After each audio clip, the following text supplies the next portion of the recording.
really stretching my vision to see that TV. Dean, just a reminder that we do have the youth voice lady here. Okay. I've got it on the agenda, so Good deal. hopefully Danny will show up. I talked to him earlier. He's on his way. He did not forget about us for sure. So, are we now live, Blair? You're ready to go. Ready to go. Okay, so And say the pledge. say pledge. Ralph? Pledge allegiance to the flag of the United States of America and to the republic for which it stands, one nation, under God, indivisible, with liberty and justice for all. All right, thank you.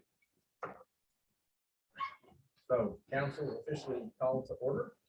A little later than 5:30, but we distributed the minutes beforehand, and so we've got minutes of the regular meeting of April the 12th. I entertain a motion.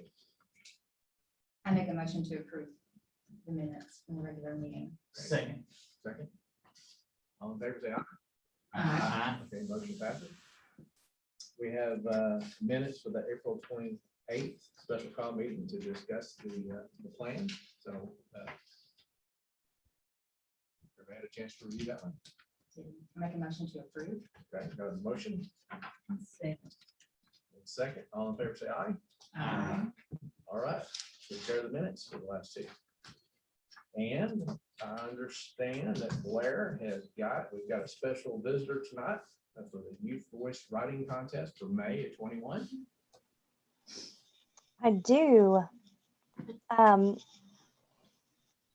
She is joining right now, so I can't really see her. It just says that she's coming in. So, but she has a wonderful story. It will be in Lake News this week, and it is an essay. She's from Reedland. She's in 8th grade, cheerleader, plays soccer, and oh, she's coming back in. Let's see if we can get her in this time.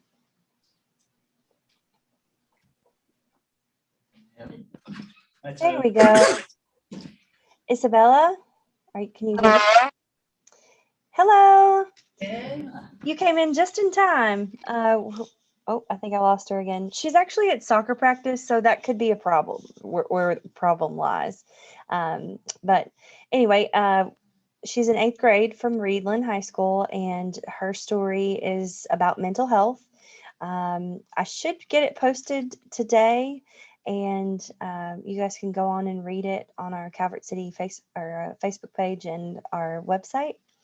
And anyway, it's a great read, and I think she's still here. Can you? Yeah, I'm here. I'm not at soccer practice. I'm at the school right now.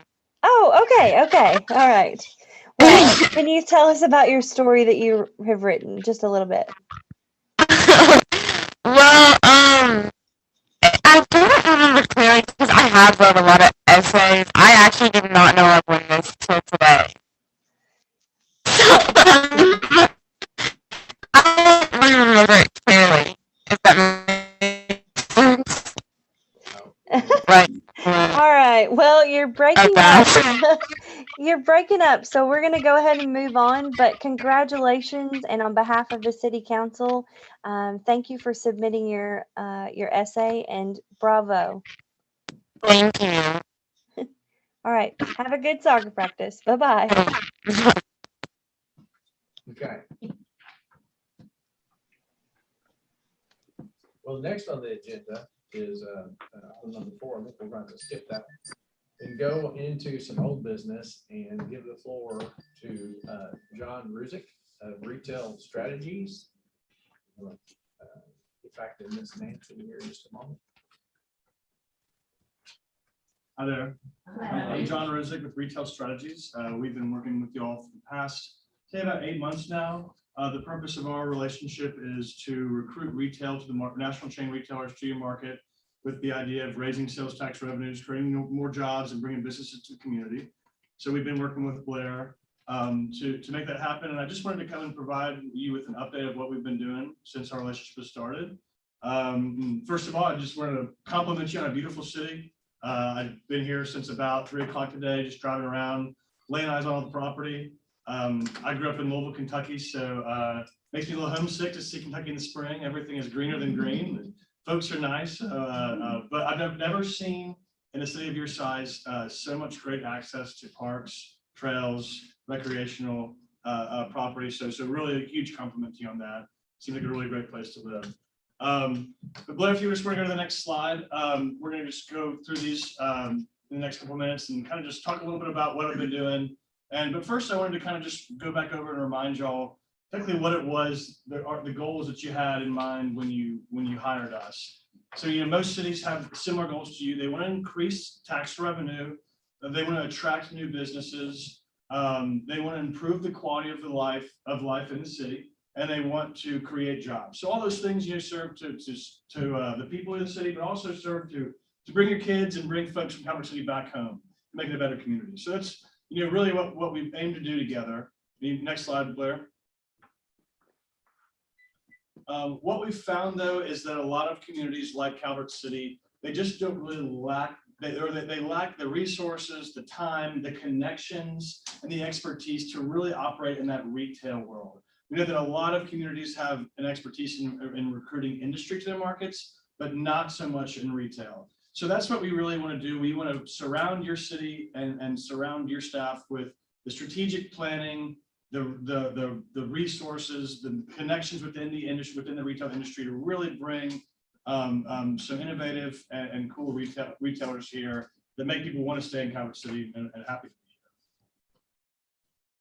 So, and also it's really important for a municipality to invest in retail, we believe, is because retail grows on retail. Kind of retail begets retail. So as you start with a smaller economic footprint in retail, you think about quick service restaurants, smaller freestanding retail, you usually find that those have a $1 million annual sales revenue. They usually provide about 15 jobs. However, you can't move up to that next level until you've got the retail synergy, you got the retail, the traffic drivers that really grow that bring those larger impact retailers like the Targets, the Costco's, that sort of thing. So you got to start at that first rung and really build up. And that's why we think it's really important for cities to invest in proactive retail recruitment that builds out that first level and helps you to grow incrementally from there. So we're going to talk a little bit about the discovery phase. Blair and I have talked a lot about what Calvert City looks like, both from what I call the Wikipedia definition as well as how a retailer sees it. So Blair, let's go to that first slide. And I'm going to give you disclaimers that I know that, one more, we're about one more back, sorry. I'm going to give you a disclaimer that I know that this is excluding a portion of Calvert City that has been annexed. And unfortunately, we cannot get the right Google map to show us the new city boundaries. However, I'm talking to Blair today, and we're going to work on it from our end to see if we get Google to help you with that and to show you the annexation all the way to the lake there. But the point being is that this is what, a layperson who's not in tune with retail, this is how they see Calvert City. So you look at this as a city boundaries, state of Kentucky with a population of 4.5 million or so, and then you see Calvert City, which within those city boundaries has a population of roughly 2,500 people. If you go to the next slide, Blair. However, that's kind of the Wikipedia definition, what I call it. If you were to Google Calvert City, Kentucky, you see a little bit about the history, you see a little bit about all your robust chemical industry, but and then you see the city boundaries, but you really don't tell a very compelling story to a retailer from that type of definition. So a retailer is going to analyze a market based on drive times and radius rings, because a citizen or a consumer is not shopping based on where where they live, so to speak, or what city they live inside of, but they're actually going to shop based on convenience. So what we want to look at is maybe it's not just the Calvert City citizens who are coming to Calvert City to shop. Maybe it's people from a wide range of different areas outside the market that are attracted here by some particular retail or some amenity that you have. So what we really want to look at is, and look at as a retailer sees it, is how far or what's the population within a 15 or 20 minute drive time of Calvert City? And what's the population within a 5 or 10 or 15 mile radius of the market? So then we look at your demographic playbook, and these are actually the numbers that we use to communicate to retailers about your market. So rather than a population, I'm gonna have to get closer so I can see it. But rather than a population of 2,500, within a 3 mile radius, you've actually got almost double that at almost 4,000. Within a 5 mile radius, you see almost 7,000. Within a 10 mile radius, you've actually got a population of nearly 27,000. So you can see that tells a much more compelling story. Rather than just people who are tax-paying citizens living inside the boundaries of Calvert City, we're actually looking at people who are likely to shop here simply because they live in close proximity. That's what's more important to a retailer than the Wikipedia definition. We also want to break down these different demographic categories because each retailer knows exactly who their consumer is, and they know how to understand how to communicate with that consumer. So we actually look at a number of different things: number of households. We look at the projected annual growth of a market. A retailer wants to be in a market that's growing, that shows positive growth. We look at median household incomes. Certain retailers know that their product might be too expensive or in fact too cheap for certain markets where the income is at a certain level. So we want to look at median income to show retailers, again, kind of paint a picture of who the consumer is in this area. We want to look at your current year or average age. I'm sorry, the current average age. We look at the average home value, the number of bachelor's degrees in the market, daytime population, labor force, so how many people are coming into Calvert City to work.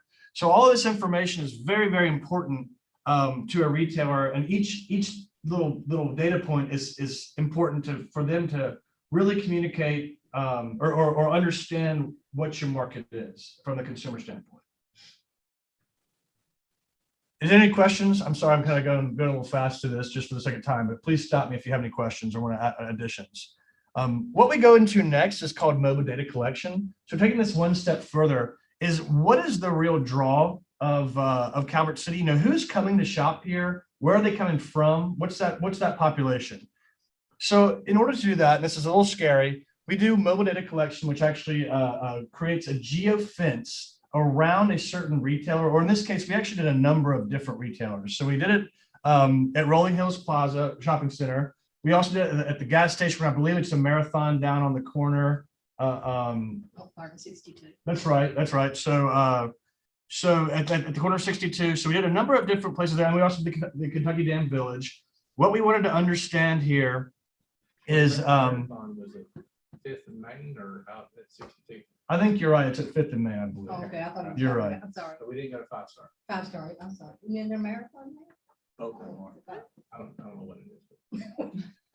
So we take a number of different data sets there, or geofences. We draw a geofence around there. As someone drives inside that geofence around the retailer, we're going to ping their cell phone. If they're using location tracking apps, which, for example, Google Maps, Apple Maps, Weather Channel, anything that tracks your location, we're going to be able to ping them, and we're actually going to see where they return home to within about 50 yards or so. And so that helps us to understand, you know, where are people coming from to shop in Calvert City? So you can see what we draw this sort of map here, and this is a heat map showing the percentage of distribution around the market. So we're going to kind of draw this little red line to sort of outline where are most people coming from to shop here or to visit here, not necessarily to shop, but just to visit here. So moving on, Blair, we use mobile data collection to create what's called a customized trade area.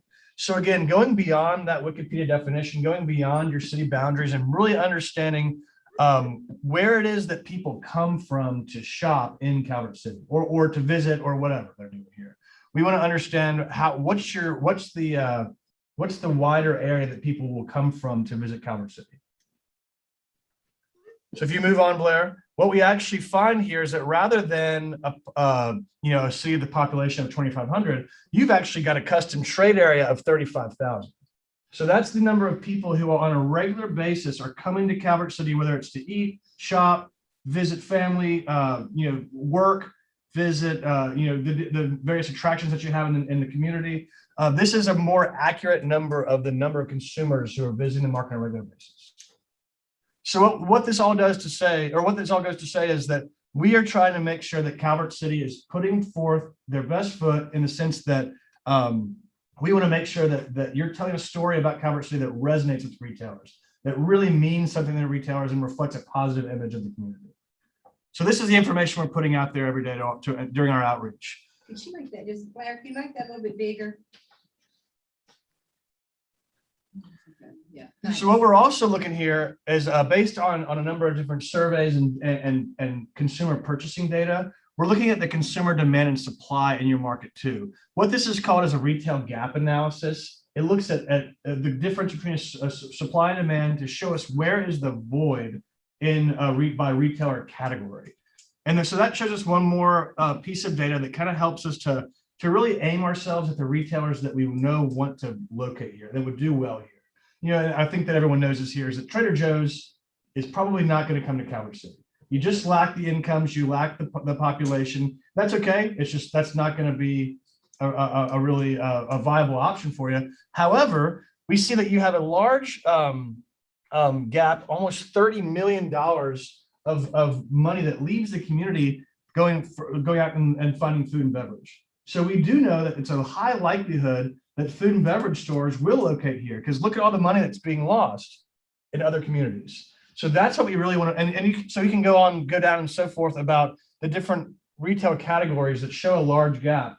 Again, this helps us to kind of gives us ammo of saying, hey, retailer X, we know that food and beverage is a huge gap in the market. So John, so food and beverage would be groceries and. So we actually have two. So food and beverage is grocery, and then we've got food service and drinking, which is restaurants. $32 million gap grocery. In grocery, yeah. So I want to also let you know that, you know, grocery oftentimes they're making about $30 million a year. So this gap really shows a pretty slim margin on supporting one extra grocer. So you gotta understand that the numbers there sometimes don't necessarily tell the exact story, but it is important to know for a retail or for a grocer to say, well, you know, even a small grocer, maybe if I'm grossing, you know, $20 million a year, then this shows actually a good number for me. Does that make sense what I'm saying there? Yeah. Yes. So moving a little further from that demographic information, we also want to use this data to really help us to pinpoint our search. We don't just want to throw as many emails out as we possibly can and hope that we find one. We really want to pinpoint our search to what we know is going to be successful in Calvert City, to know what y'all need and what y'all want. And so this is kind of just using that data to really make our case for the market, putting our best foot forward, reaching out to retailers that we know will be successful here. Now, so are there any questions about that data that I just presented? So moving on a little bit, I think that what Retail Strategies does better than any of our competitors, that beyond just the data, you know, there's a lot of people in our industry that will come and take a huge stack of paper and slam it on your desk and say, here's your data, good luck. What we really want to do is we want to synthesize that data for you, though. We want to make sure that you understand it and that you understand really what it means. But we also want to try our best to connect that data to the actual real estate. If you have a bunch of data, but you don't have any available real estate that retailer needs, then you're only halfway there. So we want to make sure that we're bringing you all the way there to get to land these retailers in your market by really understanding and analyzing your available real estate in the market. So that's really what I've been here today to do. And you know, we've been working for you the past 8 months or so. And unfortunately, COVID has not allowed us to travel and lay eyes in the market. So we've been doing most of our work using technology in the office. We have a number of different subscriptions which allow us to access to parcel maps of your community. We use Google Maps, of course. We use SiteWise, Tetrad, number of different data mining sources. But it's been nice today to really lay eyes on it and see, oh yeah, okay, I see why this would work or why this wouldn't work. So, so moving on, Blair, we've been putting boots on the ground today. We're really looking for home run real estate. We're looking to analyze a number of different options, looking at traffic count, co-tenancy, so who else is in the market or who else is in close proximity to that site. We're looking at convenience, you know, how easy is it for the consumer to get there? Looking at parking, does the site have enough available parking that the retailer requires? We're looking at high visibility and signage, you know, especially like out on 69. What's the visibility like there? Can the retailers or can the consumer see that site, or can they see potential signage right from them passing? And then does it have easy access? You know, is there a way for them to get make a left turn or a right turn into that site? It's really important to to make sure that you're sending the site that a retailer wants to see. They're always going to tell you exactly what it is that they want to see. And if you start sending them sites that they don't want to see, then you really lose rapport pretty quickly.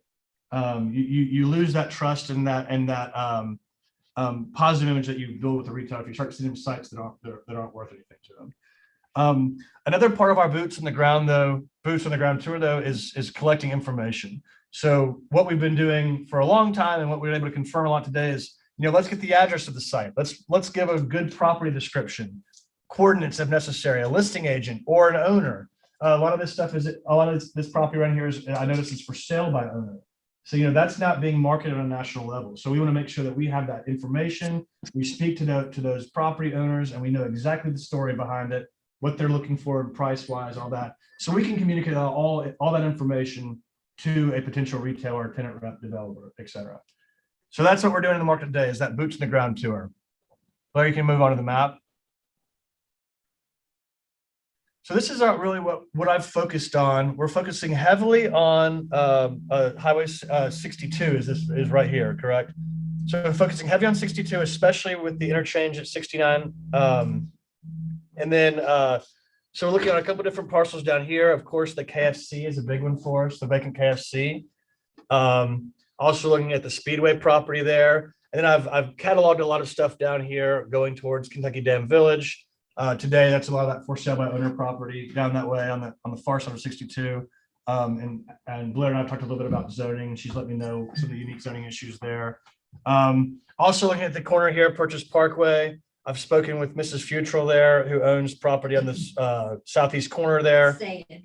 Mrs. Said. That's right, Mrs. Said, yeah. But it's a future property. Yes. That's right, future property, Barbara said. So I've spoken with Mrs. Said a bit about her property there. Also spoken with Dennis about his center up here at Rolling Hills. And so you can see kind of our focus zones there. We're again looking for that property that has high traffic counts, high visibility, easy access. We can move on a little bit. Any questions so far? Anything else I can cover? Okay, we're about finished here. So what we're moving into next is really the connect phase, where we try to connect this property with retailers that we think would work well in the market based on our demographics. We're trying to connect, there's a lot of different parties on each side. We're trying to connect corporate real estate directors, tenant reps, franchisees, franchisee brokers. We're connecting them with the property owners, with the brokers, with bank-owned property, with local government. If there's barriers to entry that y'all can help solve. Just really trying to play the matchmaker there to make sure that everybody has a spot at the table and we can make a deal easy to happen here in Calvert City. You move on, Blair. So I was telling Mayor and Blair that we don't want to be, I want to be a little bit discreet in the retailers that we're working out with, just simply because loose lips sink ships, as they say. So I don't want to talk too much about any of the details at this point, but I did want to give you an idea of who we're reaching out to. So I think that one of the really key points in our recruitment to Calvert City is going to be focused on restaurants, specifically quick service and limited service restaurants. A lot of it has to do with the times. Simply because sit down restaurants are suffering. They're one of the losers of COVID for sure, simply because they were not equipped to deal with social distancing, mask laws, carry out, stuff like that.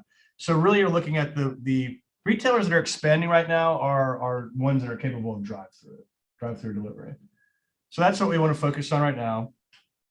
We've also had some most On that, as far as what our citizens ask for though, is more of a sit-down restaurant, a steakhouse or something like that. That's Right. what we hear all the time. Okay, yeah, and so I figured you might say that. And with that said, we have reached out to Texas Roadhouse is one that does have some expansion right now.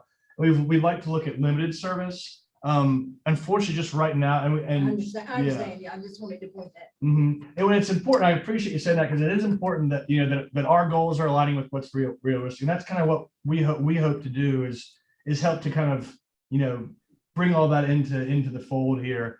But we do want to know what your citizens want, because if we're not helping you accomplish your goals, then we're not doing the right thing. So I hear you.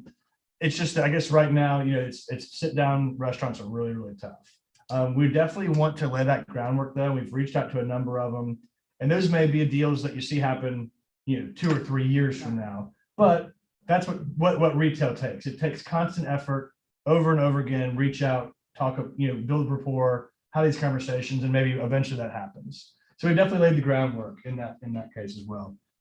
A couple other miscellaneous users that we want to work on, fast-paced urgent care. I've heard from a couple of people I've talked to that that's really a need here.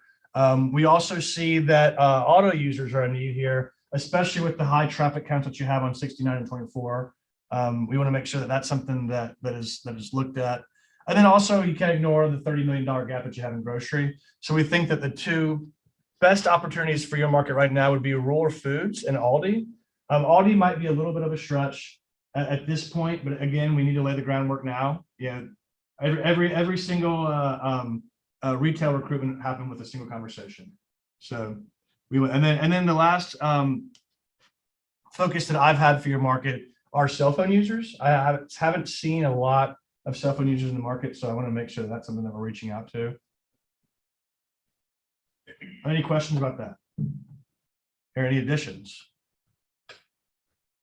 One of the things that I think that might, it would be difficult to get, but we have so much of the tourist industry with the biking with the lake, things like that, that's something, it's a far-fetched dream, but something like Cabela's or something like that. They do not always locate in a large metropolitan area. You're right about that. And that's something that Blair and I have talked about a lot. And what we've really focused on there is looking for regional users, outfitters, suppliers, and looking really to capitalize on the lake traffic.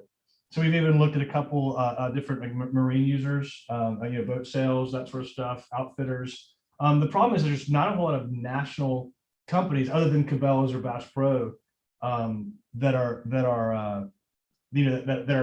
national outfitters. So what we've really tried to focus on is where can we go within the region, someone who might open a second, third location in this market, and just trying to show them the amount of traffic that we're pulling from with tourism. No, but thank you for saying that. You can go on to the next page, Blair. So I want to talk a little bit about some particular opportunities that I've seen in the market.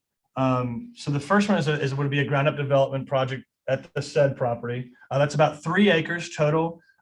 This offers great access, great visibility, because you've got access from Lone Valley Road as well as from Purchase Parkway and from 62. So that's 3 points of access there. The topography is good in the sense that it sits right at eye level on the road, and it's at a lighted intersection. You got some other national retailers around it as well, Dairy Queen, et cetera. So those are that's a good opportunity that we've been paying a lot of attention to, and sending that opportunity out to a lot of different freestanding users. And like I said, I've spoken with Mrs. Said. She hasn't given me a price on the property, but she says she is willing to hear an offer. So that's always a positive thing. This is something that we have paid a lot of attention to from day one. This represents a great opportunity in the sense that the price of construction is so high right now that oftentimes you're seeing retailers choose to retrofit a building rather than build new. So the price has been lowered recently down to $399. I'm in communication with SRS almost on a weekly or maybe monthly basis, just talking about who they've got, what we can do to help them. We've sent this particular opportunity to about 15 different quick service retailers at this point, trying to see if we can have some traction. We think that we may be close on a couple offers.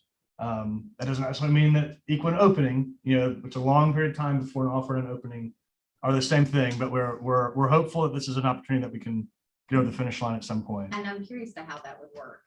If you are talking to a chain and they say, yes, they are willing to come here, well, then does it take an individual to purchase the building and to contract in with the chain?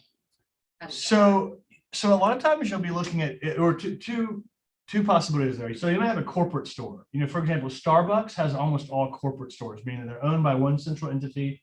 Starbucks owns their own real estate in a holding company. So in that case, they would most likely buy the building and redo it for how Starbucks wants their site to be, and then they would just open and operate it. Now that's the same case really kind of for a franchisee, in the sense they would also probably buy their real estate and retrofit, but they would have to have corporate approval if a franchisee were to purchase it. But in both cases, they're probably going to want to, the operator will probably purchase the building themselves. That answer your question? It does. Okay. And so, you know, that is a challenge in a lot of markets like Calvert City. You're not unique in this challenge, is that a lot of people don't want to let their property go. They want to do like a build to suit or a ground lease to a retailer. And typically we're seeing in markets the size of Calvert City that the retailer would prefer to own their own real estate, simply because that's a kind of a second or alternative way of building wealth in addition to operating retail. So we're not seeing a whole lot of build to suit opportunities being acted upon in markets like Calvert City right now. And that's, again, not a challenge that's unique to Calvert City. That is a challenge nationally, that people, you know, just people don't like to sell their stuff. And that's okay. You know, I understand why from both sides, but you know, that's not going to typically equal a retailer opening right now. The third opportunity that I've been paying a lot of attention to is Rolling Hills Plaza. There's a 3,600 square feet of suitable retail space available on the far, I think, western side of that center. Is that right?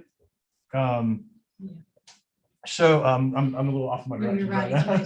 But so we're talking to, and so the owner there is open to a restaurant. I think that he would prefer a national restaurant build out. You know, restaurant build out is very expensive. So I understand that maybe a local restaurant owner would represent a riskier opportunity than a national restaurant. But he has told me that he's open to adding drive-through to that space, as well as building out as a restaurant. So we're hoping that we might have a couple opportunities for them, franchisees from the area who may be willing to open up something there. So we're working on that right now.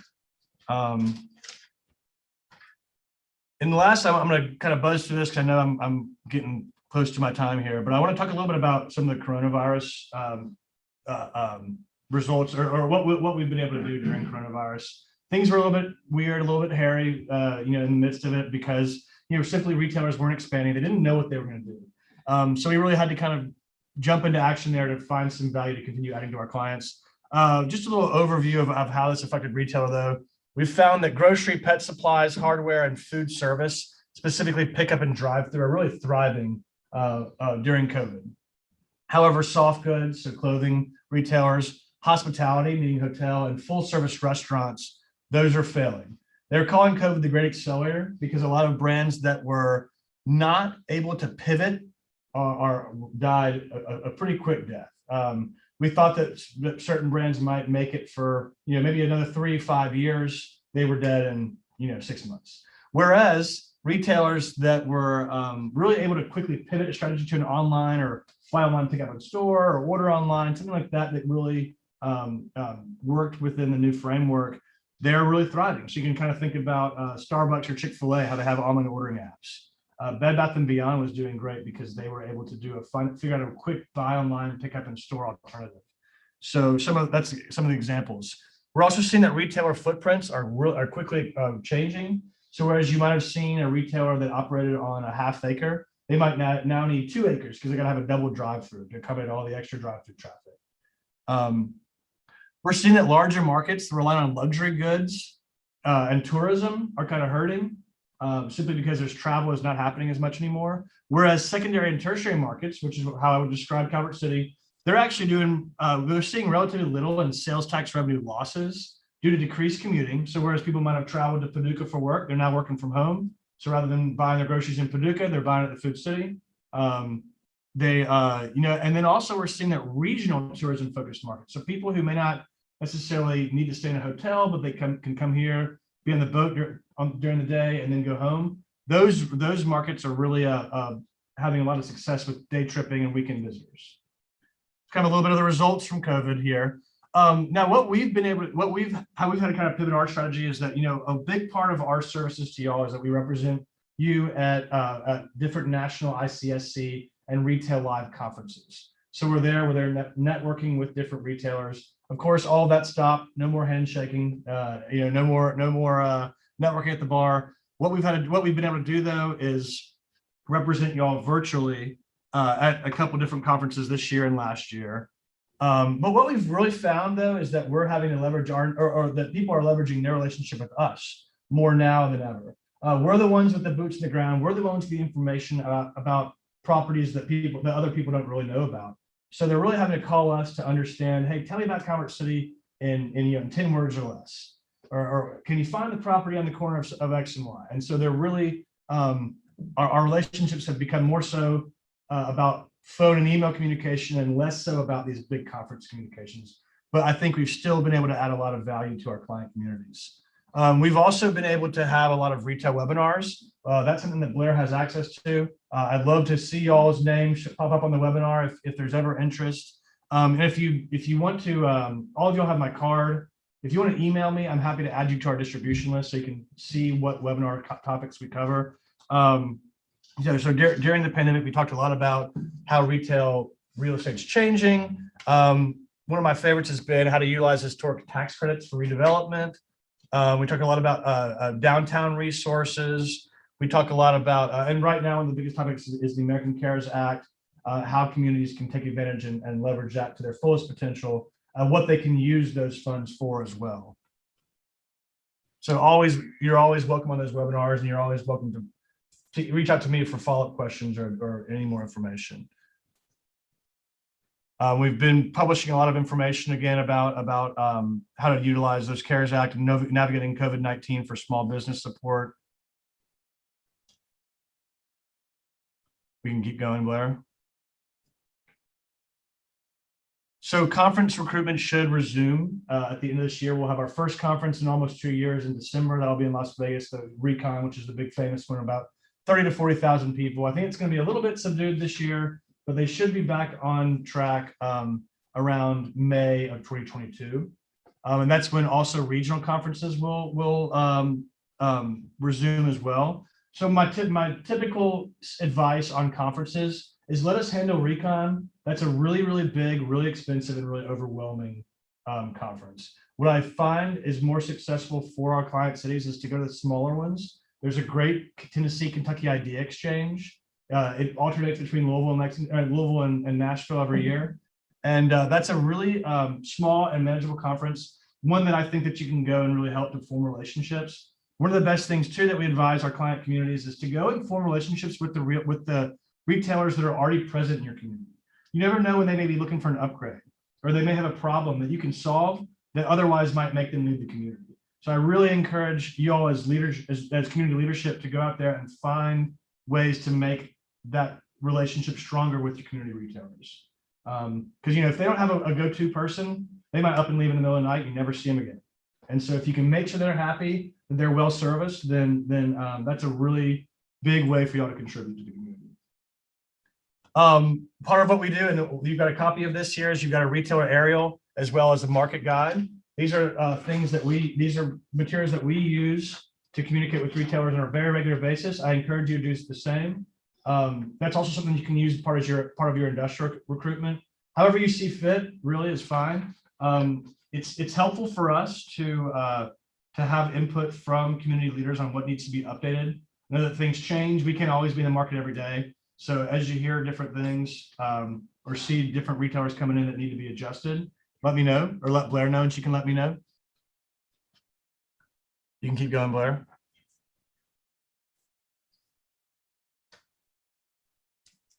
We also provide regularly updated demographic data. So I think we just got our 2020 numbers from the census. So we're in the process of updating all that information now.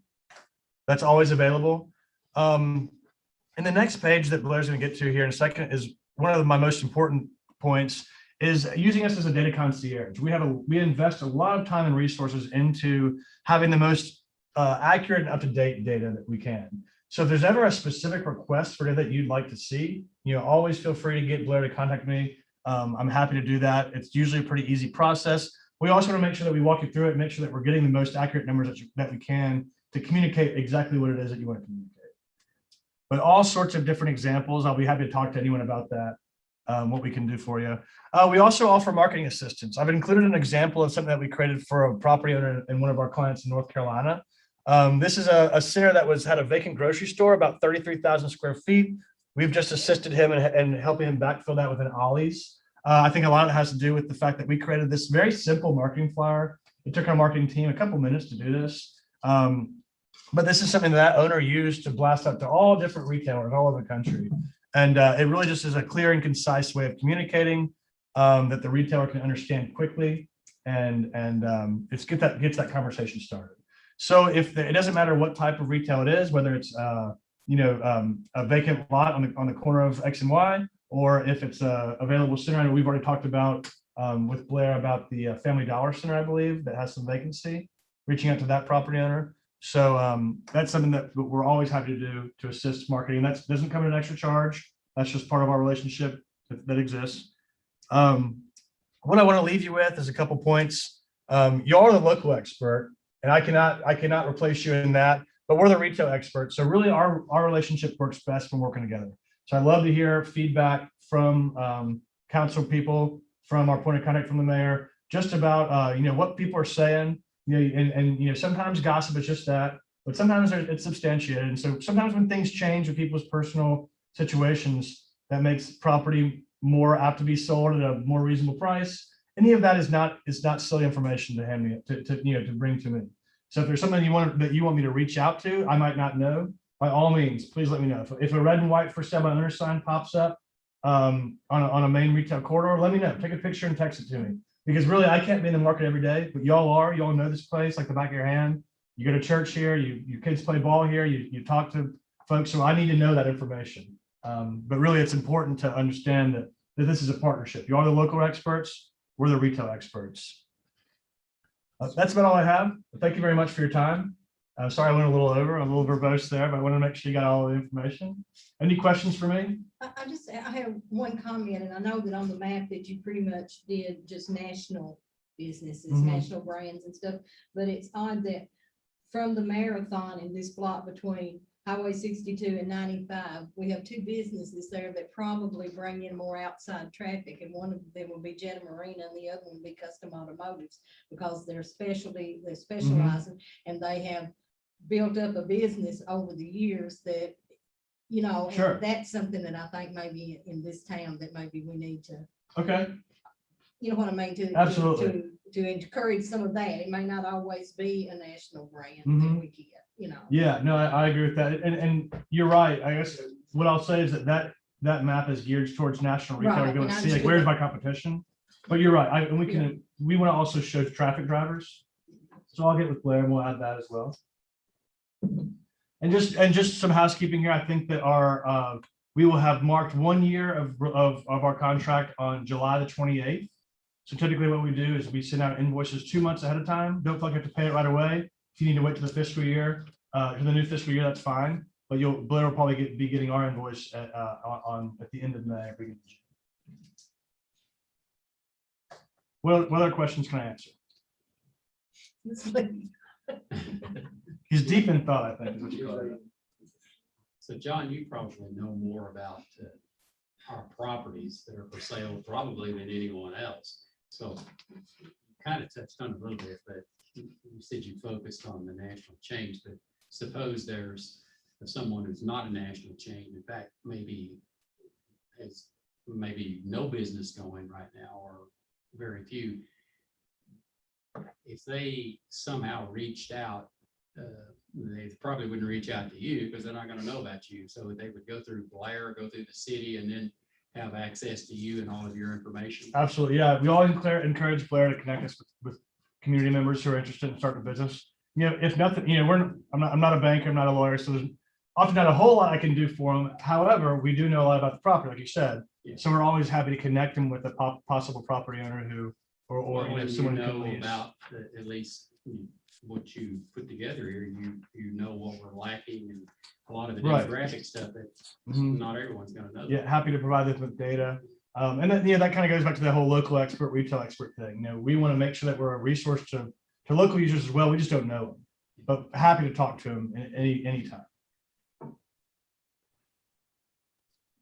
Tanera pointed out that we have this really nice picture up here of the Calvert Drive-In. So I assume that means that your focus is not just on the city limits as far as businesses. I think that's probably just a picture that was provided to us. I'm not sure. They are outside of our city limits. Okay. But they use draw. the name. Yeah, they do draw. They live here within Right. city limits. and we love them. Good. And it's fine. Okay. Yeah, honestly, I'm not really, that's the marketing team who builds these, you kind of give them the information, I but. just wondered if you all do They that. they or not. probably had the cheeseburgers. So I'm not sure. Yeah, usually what we want to do is make sure that, it's funny, how we come up with pictures for that. It's like, we want to show retailers a picture of the most people and activity and smiling faces and money being spent as possible. That's a good thing. Because that's what they want to see. So is that we always kind of have a joke that a lot of cities will let us know about their new splash pad. I think splash pads are wonderful. They're a great way of building community. Right. Retailers, however, don't really care about splash pads unless there are money spewing out of splash pads. They said, I don't care, we don't really care anymore. Maybe the marina and the state park might be additions you could add there, and some of the local industry is included. But I mean, you got stuff outside. It's got stuff in Livingston County actually. So yeah. Yeah, we wanted to make sure that we're showing, again, the traffic drivers, where's the employment happening, where are people, and then a lot of times retailers can kind of ascertain from there, where are people traveling, what roads are people using to travel. And that actually encompasses the plant traffic that we get that come by, they buy their lunch at Food Giant or whatever, that it's Mhm. showing that we do have that spending power here too, Right. like that. Calvert City Cafe, basically the day. Any more questions for John? It's a great presentation. Thank you. Enjoy. Thank you. I appreciate it. And please feel free to reach out to me. I'm happy to talk to anyone if there's anything I can help resolve, or, one thing that we didn't talk about, we've got experience in other things besides retail. I'm not going to do a sales pitch right now, but, there's a lot of different things that we've kind of moved into. As retail is kind of a liberal art. It sort of touches a little bit of everything. So is there ever a problem that you are facing in the council that you just need some real estate expertise or some guidance? We are happy to be on a call just to, just to lend you our experience and hear what you got to say, and see if we have any experience that might be able to lend itself to your issue. And speak up. Thank you. Thank you, John. Yeah. Okay. Well, Senator Carroll has joined us. I'm going to backtrack on the agenda and turn it over to Senator Carroll. We'll make a special presentation here. I don't know, you might want to stick up over here in front. So yeah, the camera, you can't really see our end of the presentation, but just right here, Dave. Probably the best shot. I'll get out of the way. Face front. Yeah, the camera's up on top of the TV. Okay. Nancy, you want to get up I here? had one back there also. You have to, you can't end it. I'm invisible. And I'm gonna take this off. We've all been back. Me too. Yeah, we'll just fix it. And Mayor, I appreciate you letting me be here tonight, and thank you all for allowing me to be here. It was difficult when the mayor passed away, and it was my honor being in Frankfurt and to be able to recognize him, to honor him on the floor of the state senate. And I've had a lot of conversations with Mayor Jones since I've been in office, and here in Calvert City over the past decade, that really where I've been paying a lot of attention to what's been going on. And I always say that Calvert City's got it going on. And all the changes that have come with the walking trails, the quality of life issues, all the industry, the infrastructure focus within Calvert City. And it's just a neat city. And you all do a great job with what you do. And I know with Mayor Jones that he was very proud of all the things that happened here in this community. And it's home. And I don't know if you all know, but I'm back home now. It's good to be home. My wife and I bought a house back up in Benton, so it's good to be back in Marshall County. And if I may just take a minute to read this, and this was a resolution that was passed on the floor of the Senate on Monday, March 29th of 2021. It was introduced by myself, the resolution, which was ordered to be printed. It's a resolution adjourning the Senate in honor and loving memory of Lynn Boyd Jones. Whereas Lynn Boyd Jones was born on November 13th, 1949, the cherished son of the late Herman and Sarah Jones. And whereas Lynn Jones was a lifelong resident of Calvert City, Kentucky, a proud graduate of North Marshall High School, he attended Paducah Junior College, graduated from Campbellsville College, and did graduate work at Liberty University. And whereas Lynn Jones served as a banker for several years before his retirement in 2019 and was an administrator with the Calvert City Convalescent Center. And whereas Lynn Jones enjoyed a long career in public service and was a pillar of the Calvert City community throughout his life. He began his public service on the Calvert City Municipal Water Board before being named to the Calvert City Council in 1989. In 1998, he was elected mayor of Calvert City, and his 22-year tenure was the second longest in the history of the city. Whereas Mayor Jones was deeply involved in several projects that improved the lives of the citizens of his beloved hometown. He was instrumental in the widening of Fifth Avenue and was involved in several public works, including the development of walking trails, the annexation of Kentucky Down Village State Park, and the construction of the US 62 corridor. And whereas a devout Christian and steward of God, Mayor Jones was a founding member of the Pathway Baptist Church.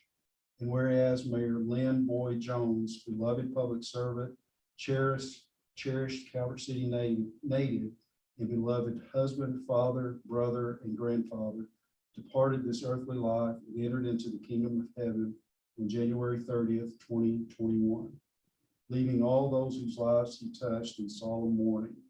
And whereas Mayor Jones was preceded in death by his parents and sister, Cheryl Jones, he is survived by his wife of 41 years, Nancy Jones, son Todd Jones, daughter Shannon, husband Archie Anglin, brothers Craig Jones, Tom Jones, and Doug Jones, and grandchildren Clifton, Agnon, Marie Anglin, is that? And Aaron Jones and Riley Jones. Now therefore be it resolved by the Senate of the General Assembly of the Commonwealth of Kentucky. The Senate hereby expresses its most profound sympathy upon the passing of Lynn Boyd Jones and posthumously thanks him for his years of service to the citizens of Calvert City. When the Senate adjourns this day, it does so in honor and loving memory of Lynn Boyd Jones.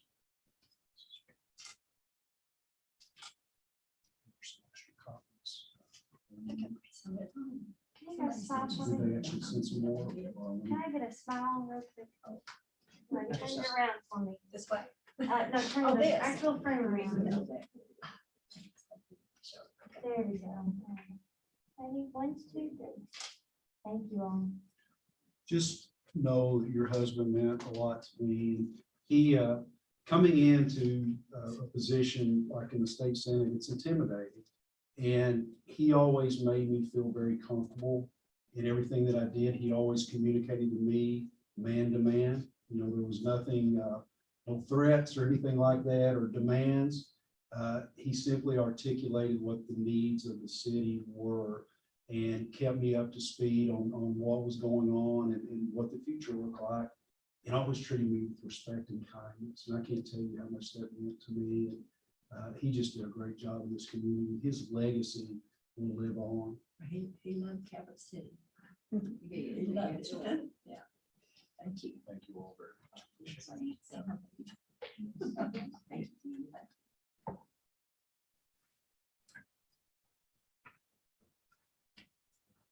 Thank you, Dan.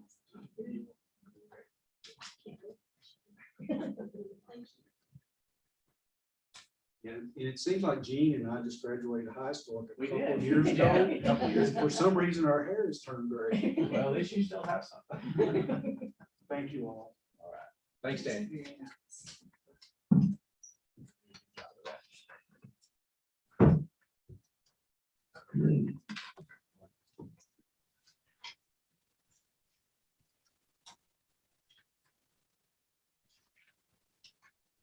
All right, so that brings us to item 6, new business. I think I'm gonna skip some order around here and get through some issues that we can get through pretty quick. And then we'll come back to the reading of the ordinance and then the code of ordinances related to the public utilities. Okay? Is that okay with everyone? So we're gonna skip ahead to the approval of the airport hangar monthly rental rates. With that, John Ward, you on here somewhere?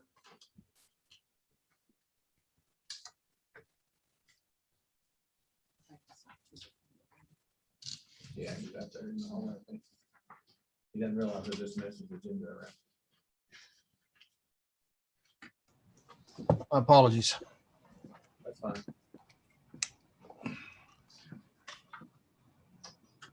Let's see. Are you in the hangar? Yes, we skipped ahead. We're gonna come back to the utilities. We're at the hangar. Okay, all right. We have, the construction of the hangars are almost complete. The two hangars have actually 3 different size hangars based on square footage. There's a drawing on the board in there, and I believe Blair can put up a drawing if necessary, so you all can see it. But the 3 sizes are, thank you, Blair. The 3 sizes are the 4 in the center are 1,062 square feet each. Then you have 2 on the corners, opposite corners, 1,220 square feet, and 2 on the corners, opposite corners of 1,476 square feet. When we talked to the airport board and their recommendation for these prices for the hangars is $200 for the smaller, the 1,062 square feet, $230 a month for the 200 or the 1,220 square feet, and then $275 for the big ones at 1,476 square feet per month. And that's their recommendation to the council. And I just need your approval to move forward with that. Thank you, Blair. Are these prices comparable to what others charge, like Murray? I'm sorry, say again. Are these prices comparable to how others charge, like Murray? They are comparable, but they're also designed to actually pay back over a 15-year amortization. So we have the ability to pay the cost of this off over a 15-year period and actually put some money back to for maintenance and or additional work down the road. And this is what the committee came up with, correct? This is, we actually did some checking, minimum of 200 to actually meet the amortization over 15 years. And then the others, because of the size, they're basically based on the percentage of increase in size, the step up. The second, the mid-size one is 15% larger than the small one. And then the largest one is 39% larger than the small one. So, and the prices were based basically on the increase in size. And if we talk to the others, they say they are comparable. Matter of fact, it was the board that agreed to that in the meeting. You should have, I think, did we give you a copy of the minutes on that one? We may not have. They haven't been approved as of yet, but those were the actual figures that they approved: 200, 230, and 275 per month. Need a motion. Hang on a minute. So to answer the question Tanner had, so there really wasn't a true market study. That was what the board discussed. And in the discussion, they were comparable to what the rates are across the area now. Is that right, John? Yes. Okay. And So again, we got Mr. Mason, we have Dr. Hawkins and several others, and they were very comfortable with the prices. okay, so we had done the financial work on it. We needed $200 per unit to handle the amortization over what period of time? 15 years. 15. Okay. Anybody else got any questions? Well, I guess we should have taken a motion to introduce it, but whatever. So we've got a motion on the floor to accept them. I'll make a motion that we accept the rate schedule recommended by the airport board. I'll second. Okay, got a motion and a second. All in favor, say aye. Aye. Okay. Opposed? Passes unanimously. All right. Moving on to item C, 6C. Consider mausoleum single and double interment rates. Yes, sir. There was a recommendation made by the Calvert City Cemetery Board back some time ago. It was apparently a miss that we didn't get it into the council. No one's actually asked for pricing until just recently. And in going back, we found that it had not come before you all. The recommendation was made back in October of 19, but it never did, for whatever reason, make it to the council for approval. The minutes reflect that there was Mr. Harrell, Jeff Harrell, made a motion that the crypts, a single crypt be 3,000 and a double crypt, which was 5,500. That was seconded by Ms. Gregory, and they all voted in for that. And we bring that as a recommendation to the city council for mausoleum pricing. How many members do you have on that board, John? 5. Jeff Harrell, Mike Harrell, Janet Jordan, Gayla Gregory, and Kim Steele. Was there a reason she didn't vote? I was curious. Doesn't have it listed as present. Said she was there by conference Oh, call, okay. expressed her opinion, but did not vote. Did she give a reason for not voting? I'm just curious. Say that out loud one more time. Was there a reason Kim Steele didn't vote? Well, apparently she did. Wait a minute. Well, the record, the minutes. say- That was a conference call. Yeah. She didn't vote, I don't think, because we did not advertise it as a conference call meeting, and that's the reason for that. Okay, I got you. Okay.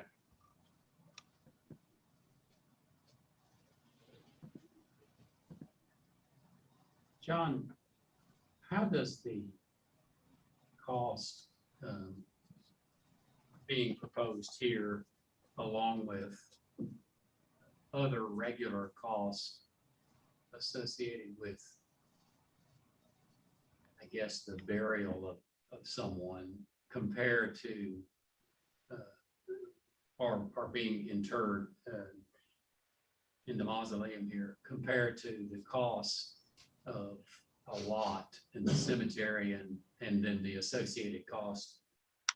I think you find it's very hard to compare the cost of those, because the cost of a lot is so much cheaper than that because of the infrastructure required for a mausoleum itself. And the fact the interment is a little different. You have to have a mason to make the interment because the individual buried in a mausoleum has to be sealed in. So it's quite different than a lot burial. Well, you have to pay, when you have a lot burial, you also have to pay for the grave opening and stuff. So that's an expense that's there as well. It's just not one that we would recoup on that. So if you figure the grave opening and the cost of the lot, it might be pretty much the same. I'm guessing. I don't really know. But That's kind of what I was getting at. Yeah, no, you don't have a vault that you have to have for this one like you would for a lot burial. But again, it's just a little more, it's more money up front as opposed to at the back end on a lot burial. But I mean, you're still going to have a coffin or casket, and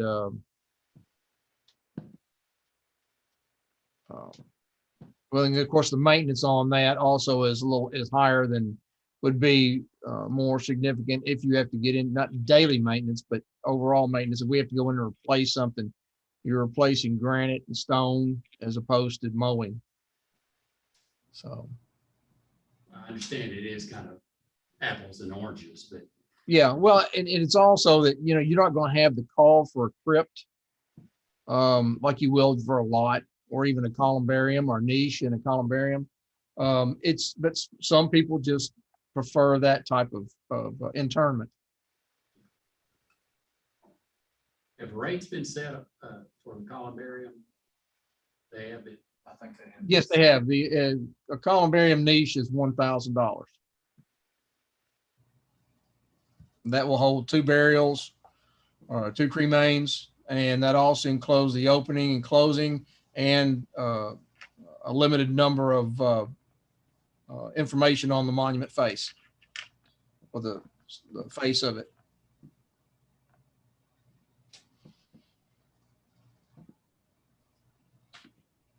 And again, this is one that I need to get approval for you guys so I can set that, that rate for future sales.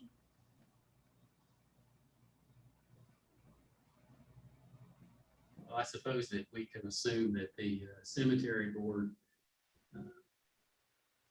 considered all of that.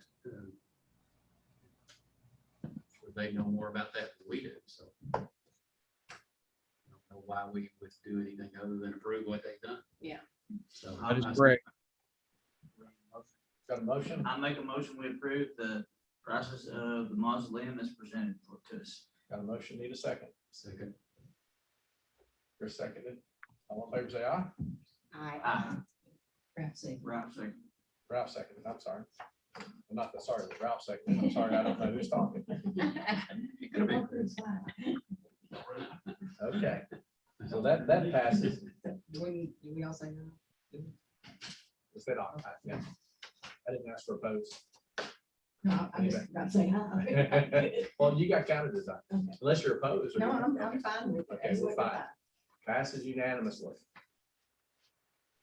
Ms. Glenda, as she peeks in from afar, I can see a little image up there, so Glenda's taking careful notes. Okay, so we've kind of been lengthy. We've got a member with breaking bells, need a break. yes. Okay, let's take a 5 minute. Take a 5 minute break.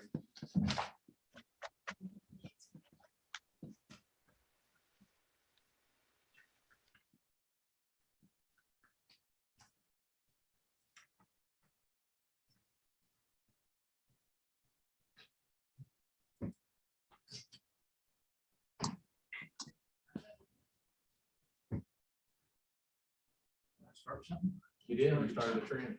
Parade. Want everybody to be comfortable.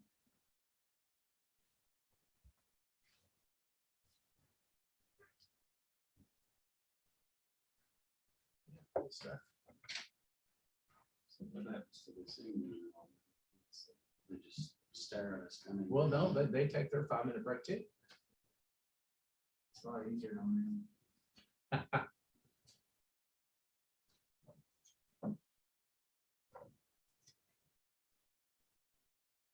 Hopefully nobody's got a hot mic in the restaurant. She's like that one mayor.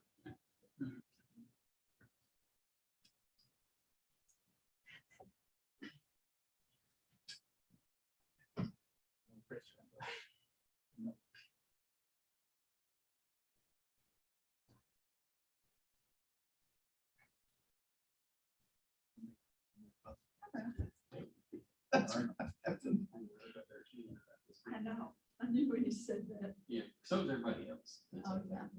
I'm missing the chair back. Oh. I was gonna tell her, it's really helpful. No, y'all necessarily say it real loud and do it quickly. It's like, and if I'm writing, not looking, and plus I still, that's why I'm glad he said your second, because I thought you did, but I wasn't sure. And I was, oh, I know Kevin made a motion. And I used to, you know, it's like, oh, this Zoom stuff is tough.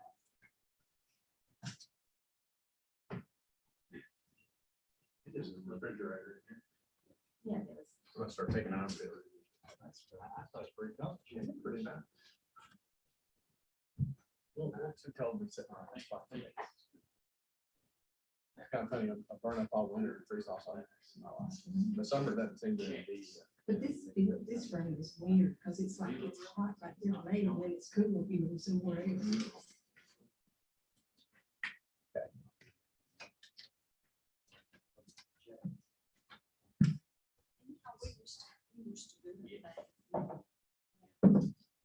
Yes, we can retire. I didn't set my, I said 5 minutes, but I didn't check my clock. I think like, they put us all live. No, we're still live. It's a break in the action. Think of it. I mean, the information's there, you know, it's there. across my eye.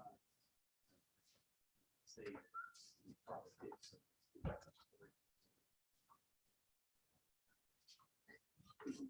Everybody's back.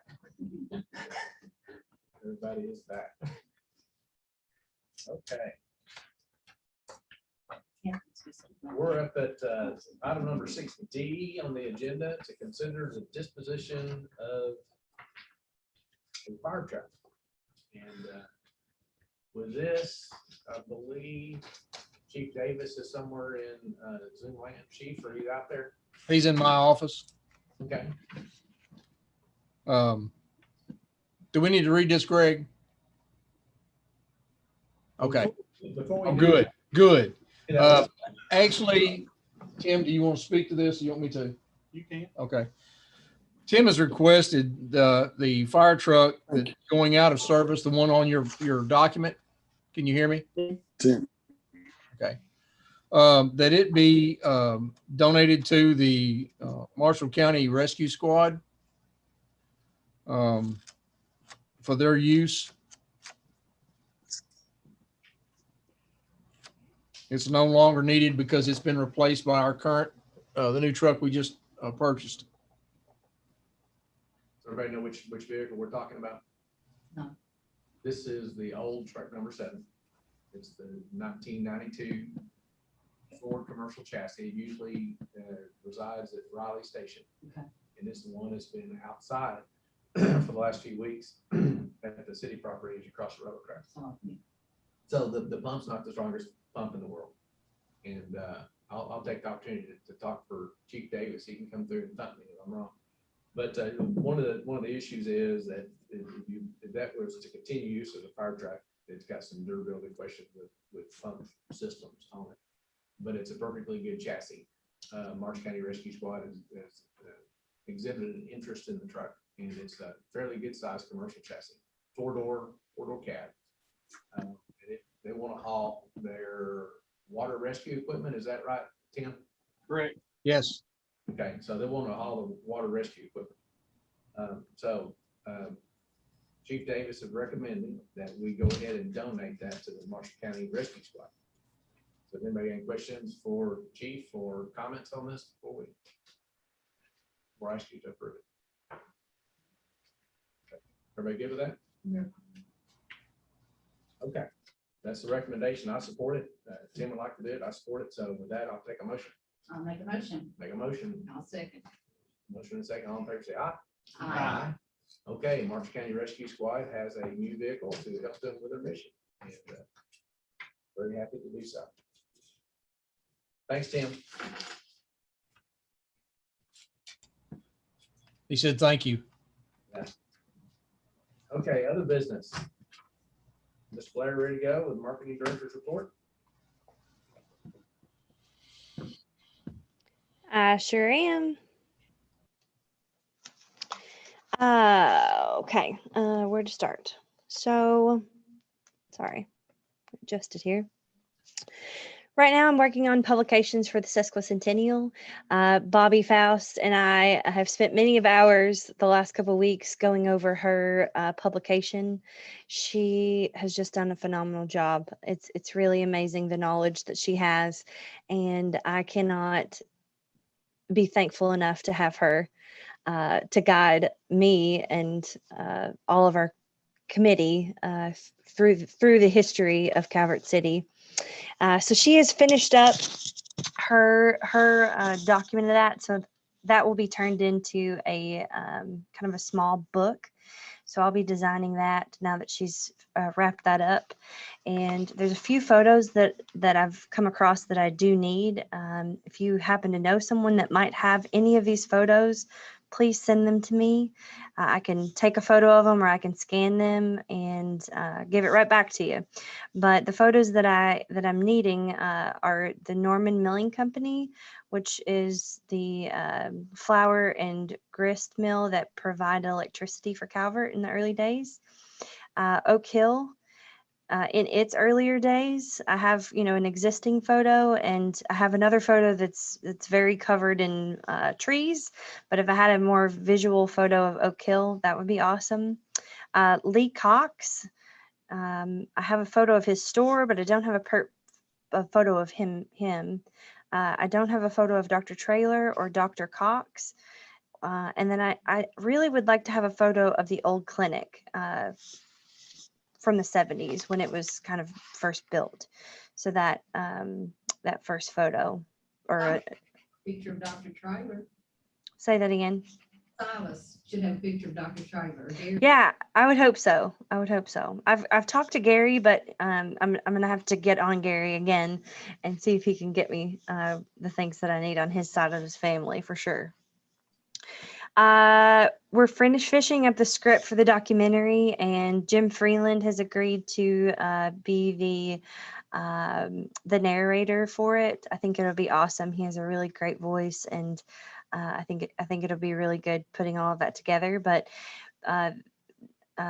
piecing the text with video is going to take some time, so we're knocking that out hopefully very soon.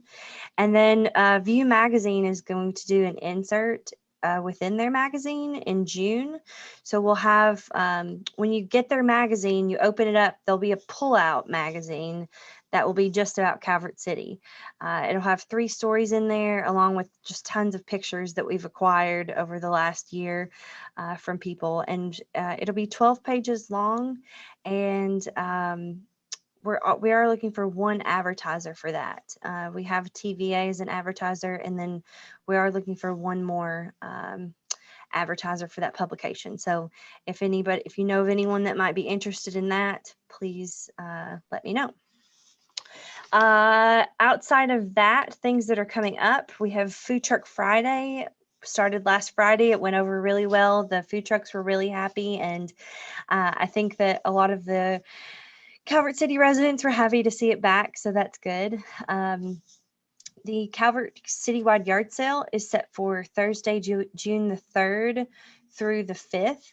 So that Thursday, Friday, Saturday will be the Citywide Yard Sale. I think we have 14 yard sales registered so far. So hopefully we'll have a few more to add to that list, and it will be as good as it was last year. There's 14. Sorry, what?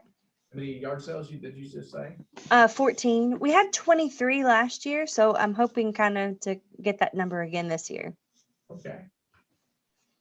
But yeah, so far 14. And I'm bordering on having one myself, so maybe it'll be 15 if Garrett will allow that. He's not a huge fan of yard sales. Then also an early bird golf tournament at the Country Club. They're having one on June the 5th.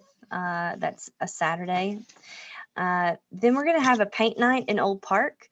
It's $10 per person. You just show up, and we have the canvas and the paint all out and ready to go, and we're just going to kind of paint in the park. So for $10, you get to take home your own painting, and there'll be an artist there that will kind of walk you through some painting tips. Then on to the sesquicentennial, but of course we still are doing our 150 miles in 150 days. That's growing close to finishing, coming up July 1st. Our spring cleanup day went over really, really well this Saturday. I'm not sure what Timmy said. I think he said around 100 vehicles, but I mean, it was a steady flow. We didn't get overwhelmed at all. It was just kind of, everybody kind of came in at their own pace, and I definitely appreciate all the workers that came and helped for that particular thing. Kites Over Calvert was awesome. We had over 100 people out there flying kites. It's just a really awesome sight to see, and there were a lot of people there that weren't from Calvert City. There was a lady from Graves County and someone from Paducah. So, it just wasn't our Calvert City people. A lot of people came from outside that had never been to Calvert City. So that's always a good thing. Yoga is still going on every Saturday and Monday. It's in Memorial Park now. We've moved outside and are able to spread out. And then with the voice writing contest, that's still going on as well. The deadline is the 1st of every month. And this month, I think we had 38 submissions. So hopefully that will continue on to next month. I think that's it. we're gonna have to find you something to do. We're gonna have to get you a little bit of activity going on. Hey, when did you say the paint in the park was? That is June the 8th. It's a Tuesday evening at 6 o'clock. Yes, I'll be home. And then another event that I'm working on that I haven't put it out there because I'm really trying to figure out the logistics of it, if it's possible before I go into it. I talked a little bit to Dave Elliott about it, is doing a golf cart scavenger hunt. So it kind of pertains to the history of Calvert. It's a 2 to 4 person team, and it would just be an evening or, a Saturday of kind of like an amazing race setup like that. So I'm thinking about doing that. It just depends on everything falls into place, and safety, is of course number one. So we're gonna see about that. I hope to be able to do that though. I think it would be a lot of fun. Blair, every time I see somebody advertise one of the other towns around food truck Friday or food trucks in the park or something, I just think, no, Blair thought first. Well, I was a little bit worried about because Murray has started. They start Food Truck Friday on May 28th, and they are doing theirs from it's all day. It's from 11 a.m. until 9 p.m. And so I was a little bit worried about our food trucks, because 2 of them are from Murray. Or from that area. So I was a little worried. And when I reached out to them, they were like, girl, it's okay. We love Calvert. We're coming to Calvert. So I'm like, all right, well, good. That makes me happy. Name Food Truck Friday? What's that? Are they using the name Food Truck Friday? They are, yeah. Did you not get the trademark on that, or the copyright on that, or whatever? No, unfortunately, I was not the first to think of Food Truck Friday. I think it was popular other places, but not anywhere around here. I see. Blair, will you put what trucks are there like Friday morning, please, on Facebook things? 'Cause Sure. I had lots of calls this Friday wanting to know what trucks were there and things like that. Yeah, I'm not sure what happened because I usually post on Wednesday, but let me tell you, I've dealt with this with John. I was not able to post on the Calvert Facebook page this week or last week. There was no, but there was a there was a problem where John couldn't post. It was like our access had been denied, and it took me a good 2 days of researching to finally figure out what had happened. And anyway, it was a nightmare. But yes, I will absolutely post on Friday. I think there was a pretty decent crowd there on Friday. Yes, yep, they were happy. It's a good day. You can hang on to your plate. A little windy, but other than that, it's always good. Anything else, Blair? I think that's it. Okay. All that I'm going to bore you with now. All right, but that's not a board. Okay, so moving on. Airport update. We got anybody out there in the world that knows anything about an airport update? He's there. I see him. Tim Haskell's here. He's muted. There we go. Well, I can't find anybody that knows anything about an airport, so. First of all, I want to say congratulations. This is the month where your T-hangers become a reality and you start filling your bucket with cash every month. And hopefully there's a little bit of capital and a waiting list for the next one. But from the report from the construction observer and the engineer responsible for the project tells me that there's about 10 days remaining of finish work, some electrical, some site work that I would call landscaping that does not affect the occupancy of the hangars. Some installation of partitions that were requested to isolate the person doors and access to utilities from the hangars themselves. Just some general cleanup. And in weather permitting, in about 10 days, I think that you can start occupying your hangars. And that's for those of us that have been involved for the last 5 or 6 years, it's a big step, a big time.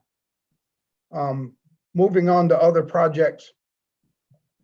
We have submitted the paperwork for the administrative requirements for the future projects at the airport with the FAA. We've submitted a grant application. The grant application has been accepted with an acknowledgement that the entitlement funds for the next 2 years will cover the planning documents, the environmental documents that need to be done so that the airport can move on to future projects with FAA funding.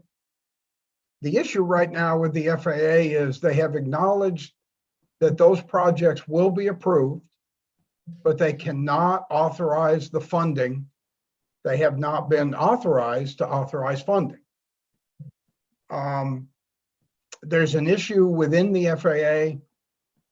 Frankly, in layman's terms, they have so much money that have been thrown at them, they can't get it sorted out, and they're having a hard time getting their priorities and getting their paperwork lined up for all the money they have to spend. Which You've offered to help them, right? yes, which really is a good thing. The issue that they're having right now is a good one. We know that you will have $150,000 this year and next year in entitlement money, and presumably in all future years where entitlements are authorized. But they have not yet decided whether or not the funds, the FAA funds, will require local share. You don't have to worry about the local share because the state of Kentucky covers the local share, which historically is 10% of any project cost. The FAA pays $150,000, 10% above that. You can have a project that runs about $166,600, and it's totally covered by your entitlement money. The last couple of years, federal government decided that entitlement money would pay 1% of project costs, which means that instead of getting $150,000, each airport got $166,600, roughly 10% more. So having said all of that, that's one of the primary items that the FAA is deciding or waiting for guidance from the current administration.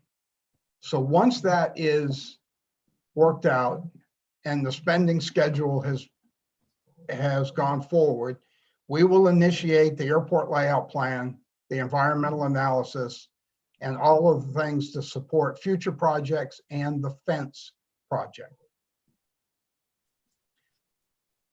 And I'll be happy to answer any questions that you might have related to that.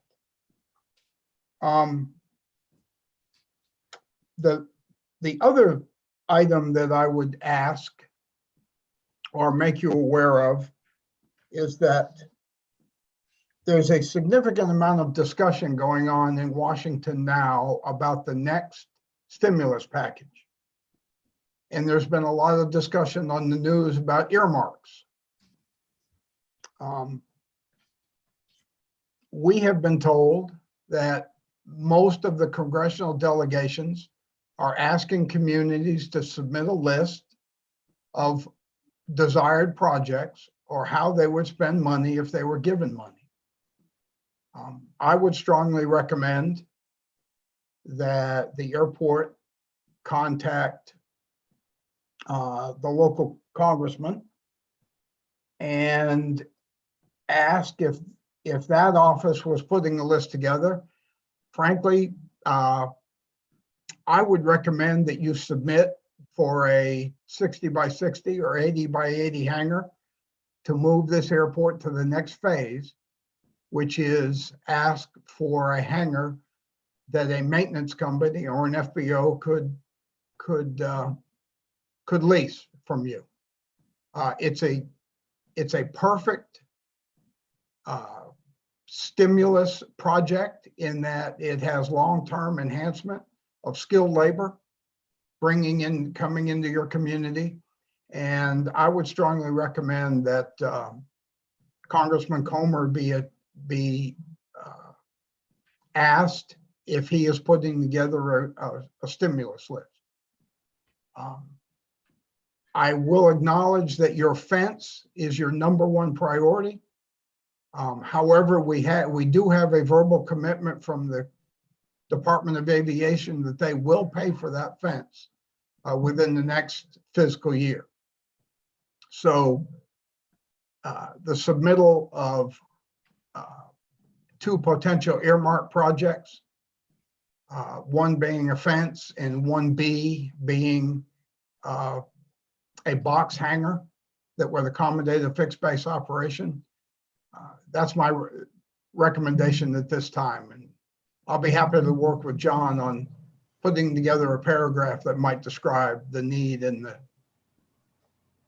the advantage of having that at your airport. Okay, well, Tim, I want to clarify. So you're recommending, okay, we've had the idea, the notion of a fence for quite a while. And it's in the works. So are you recommending we have an earmark for the fence, an earmark ask for the fence as well? I'm recommending that you respond to Congressman Comer if he is putting an earmark list together. Yes. All right, that and the FBO. I really like the FBO thing. I mean, that really, the city stepped out and have really, through Lynn's leadership, if you will, established the board, breathed the life into this thing. And as Tim pointed out, this month is a big month. And that's allowed for the survival. And the next phase would to get the FBO to help us sustain it and kind of take the burden off the leadership part of the city stepping out. So that is a big deal. There's ever a big time to earmark funds. I will tell you that I have been in contact with the congressman's office, and so I don't know if I will ask them. All right. So Tim, you got anything else? No, I do not. Thank you. Okay. Well, thank you. Thank you for hanging on. So I skipped over the project update that John typically gives, so I'll circle back and get that. Circle back.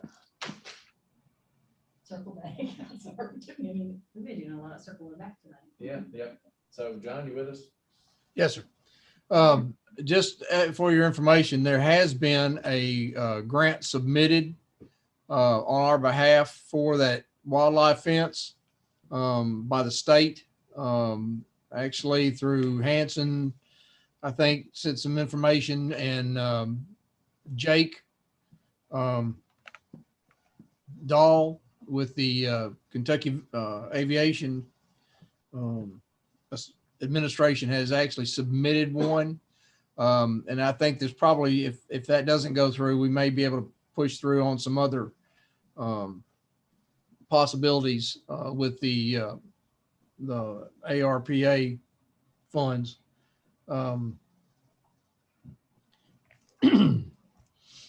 Fuel sales to date, we've been selling fuel for right at 2 months now, and we've sold about 865 gallons of fuel total.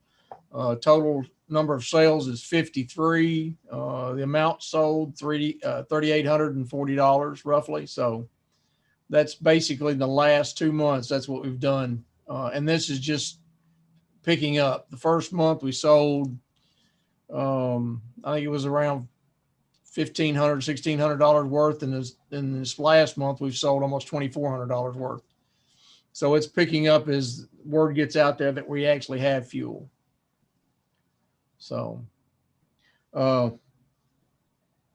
we've got agreement in place now to move forward with HDR on our stormwater retention basin design for the 6th Avenue.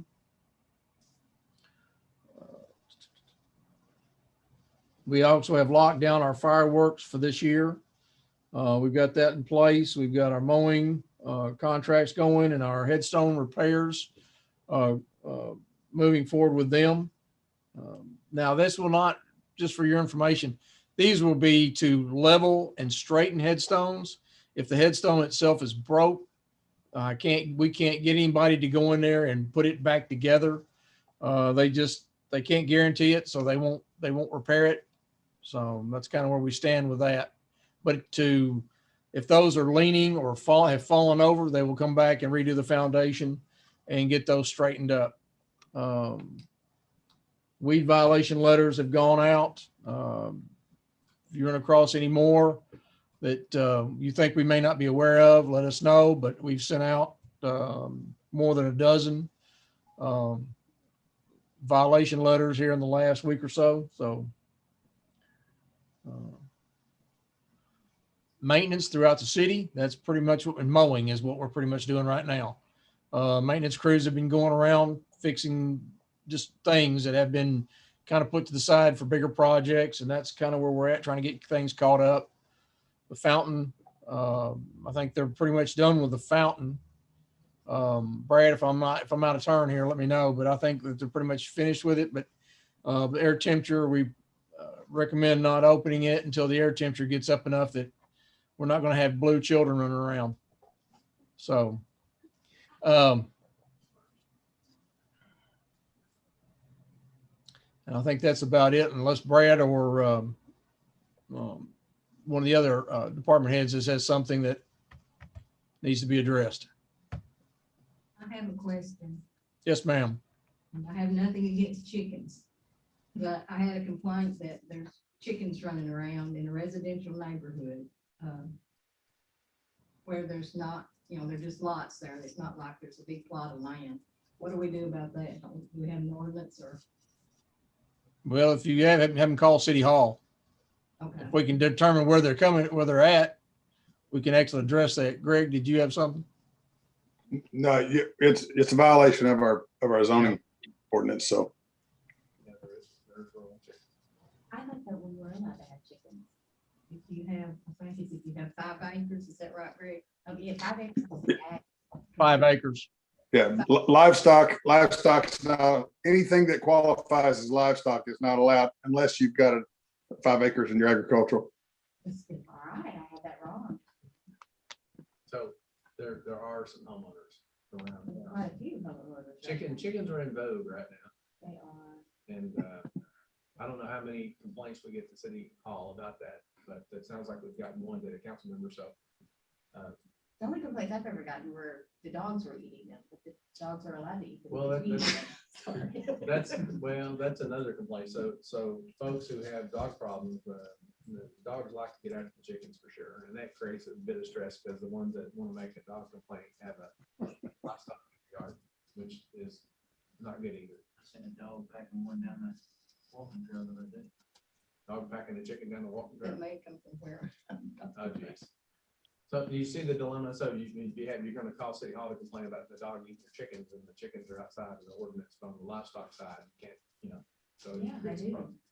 So, we do have dog ordinances in play, the ones the state has. This city has enacted dog ordinances and repealed them 3 times that I'm aware of, and I'm sure it's a lot deeper than that. I'm trying to figure out, how do you ever know what you don't know? But I always try to look and survey the landscape. So we've had dog ordinances that we have put in play and repealed several times. And currently we are at the state level. The state rules apply in city limits. Like I said, I don't have any problem. But when they get down to other people's property, it's a problem. Yeah, the chickens, yeah. Okay. So, with that, projects updates complete, John? Yes, sir. Okay. Hey, Silas, you out there? He's also in my office. Okay. Would you like to? Anybody got anything for the water department? Yeah, anything for water department? Come on. He doesn't have anything unless you all have questions. Anybody got any water department questions for him? He is Outside the discussion, we're getting ready to go back. He is general manager? No, he is superintendent. Superintendent, okay, I thought you said general manager. Yeah, I did say that, but he's superintendent currently.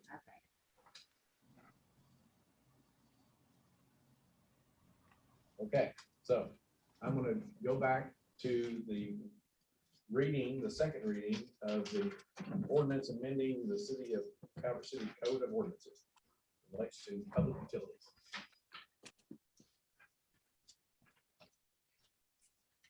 Okay, you want to do a second reading? You want me to do a second reading of the summary? Yeah, do we need to have any kind of action on that before you read it? Second reading, we're just gonna have it. Then we'll have a discussion. Yeah, not before I read it. Okay, read it, second reading. I'll read it, then you guys can talk about it. Don't you want? Yes. Okay. The City Council of Calvert City has enacted an ordinance amending section 34.015 at sec of the Calvert City Code of Ordinances, confirming that the Calvert City Water and Sewer Department is a department of the city and subject to day-to-day management by the mayor's office. The Board of Public Utility Commissioners is authorized and empowered to advise the mayor and general manager regarding the structural, financial, budgetary, and operational plans and strategies of the department. A full copy of the ordinance may be viewed at City Hall during normal operating hours. That is a summary. That's the summary. Okay. And at this point, I'd like to entertain if anybody's got some questions or comments on this ordinance. You read it in summary, and we got a copy in front of us of the detailed ordinance. Yeah, I would like to have a copy of the summary. I'm gonna give everybody else a chance if they want. Okay, so what are we had the first read last meeting. And then the council, after discussion, we made some changes. And the draft ordinance proposal number 2 is in front of us. So the changes that we put in here are what, Greg? We increased the number of, we just left the number of board members at 5. Right. Allowed up to 2 of those members to be customers of the water system, but not necessarily residents of the city. I don't remember discussing that. We did not discuss that. That was something that Gene wanted to request that you guys consider. But that was not discussed. The only things that were discussed that were changes from the last meeting were leave the number of board members at 5 and the meetings, required meetings, or leave the monthly meetings at every month with a requirement that they have at least 4 a year. Okay, the problem that I think evidently wasn't understood, that I feel like the council was addressing last week, was the fact that we want regular monthly meetings. And I understand there are issues that come up that might make it necessary to have a special call meeting, but the special call meeting does not need to be a substitute for a regular meeting. We talked about having a regular meeting and then the next regular meeting is canceled.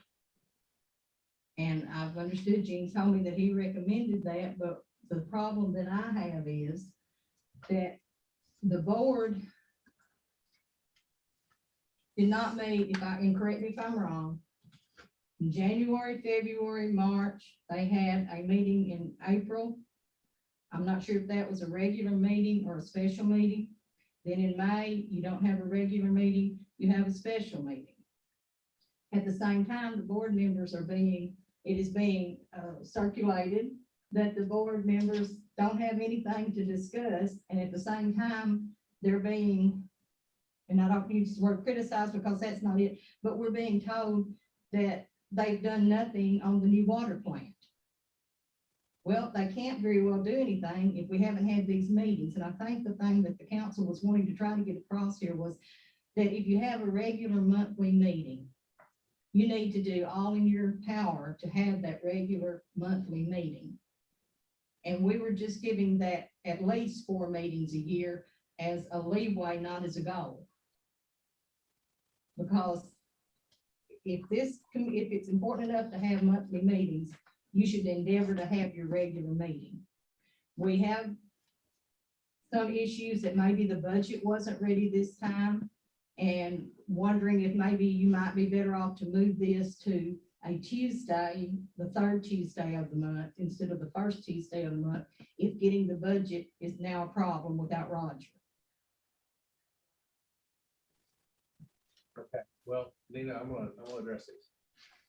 When I got into being the mayor, it became aware that we had an opening for general manager.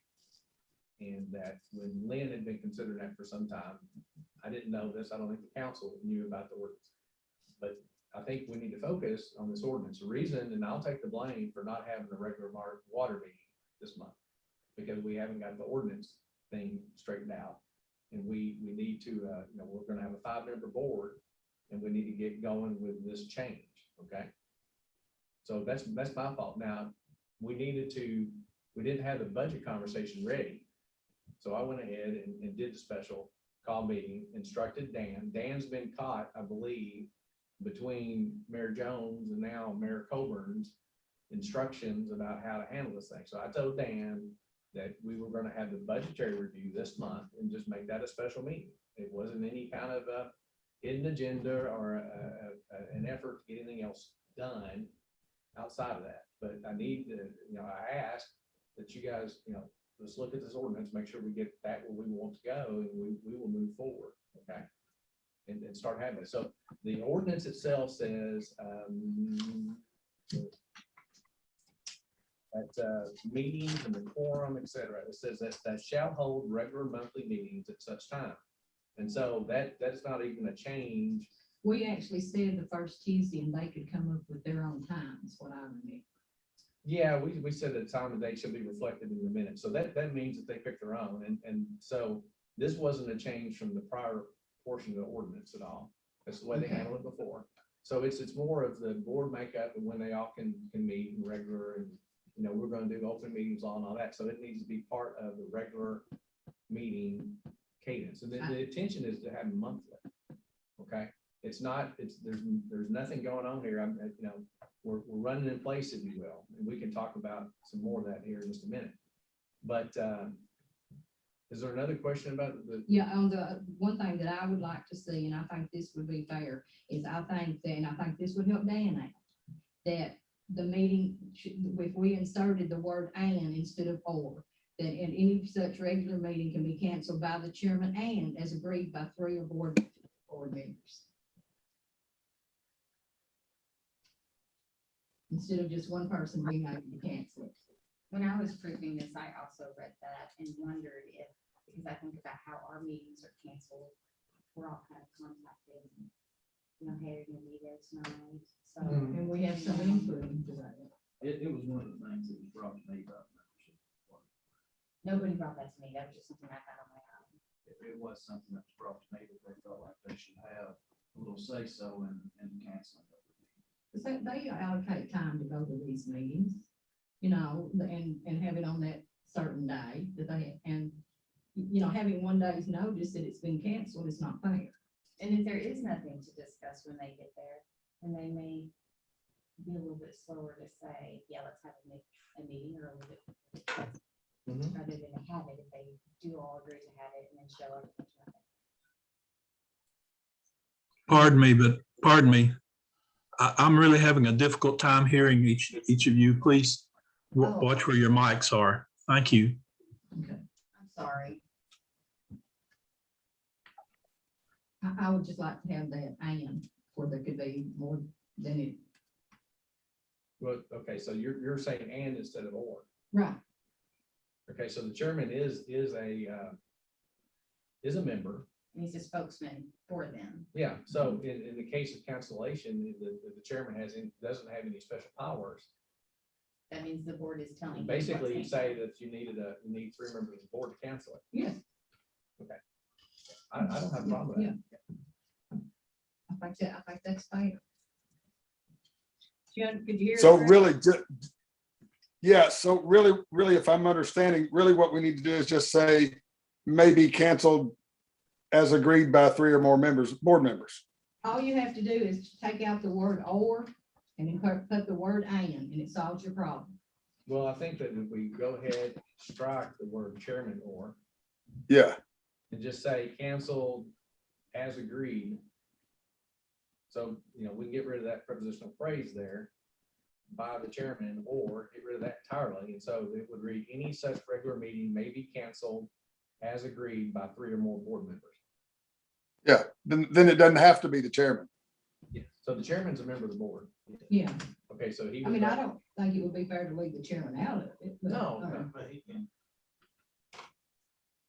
I just don't want one person to be able to cancel the meeting unless it's. Well, what they're trying to say, if you leave it like it is, and you leave the chairman in there, that means that you've got to at least have the chairman to be able to cancel the meeting if you chairman and 3 or more members. So if you don't take the chairman out, that means he has to agree to a cancellation under the reading of that, if you left it. as That's an important point. Okay. So what do you think? Which would, Take the chair, I would say take the chairman out and put 3 or more members, just like what you said. That's fine. I mean, the chairman is elected by this board. It's not designated by the mayor. So they elect their own periodically. Right. And so if you had a situation where 3 members wanted to cancel and the chairman didn't want to cancel. Right. Okay, then gotcha. they would I go ahead understand and what have you're it. saying. Otherwise, the 3 That makes- people canceling the meeting, Right. which would be that would be. I understand what he's saying. I was just trying to give. Yeah. It was saying up there earlier that the chairman has no special powers in the meeting, so. But the chairman is a. He's the spokesperson go between. I was just trying to have respect for the chairman position, Right. so I understand what y'all are saying. That's Well- fine. That's fine. Okay. Um, Now, the idea that we've had a conversation and when you make this a committee of the city and you have the provision, it has to be city residents. Calvert City water system has customers outside the city. And so I think it had been discussed, I don't know, I couldn't tell you, I have to go back and watch them, whether we had a discussion here or not, but the idea that up to 2 people, the majority would be city residents, and we still have 2 people in the service area, that would be beneficial, I believe, to the operation of the public utility. And that wasn't in the original meeting or original ordinance that we had. That is a change on this one. And I want to make sure I clarify it and you guys understand that. Okay. Is that okay with everybody? What's the percentage of our customers that are outside That's what I was saying. residents of Calvert City to have a 3-to-2 ratio? Is that comparable? That's what I think would be fair to add the ratio. I think I know what I think, but I don't know what the answer is. Right. Hey, I Silas, don't know that answer either. Silas, do you know that? This Dan. Silas doesn't know for sure. He says he thinks it might be something around 25%, but he'd have to look into it to be more accurate. And that would be 1 member outside. yeah, that would be one, but I would change it to 1. we also, the top 10 water customers are industrial clients. So the folks who are involved out there, we really were looking at having residents. So that's the guesstimate of the quarter, would be based on residents, not water consumption. But I'm okay either way. We want to be 1 member outside city limits. Outside.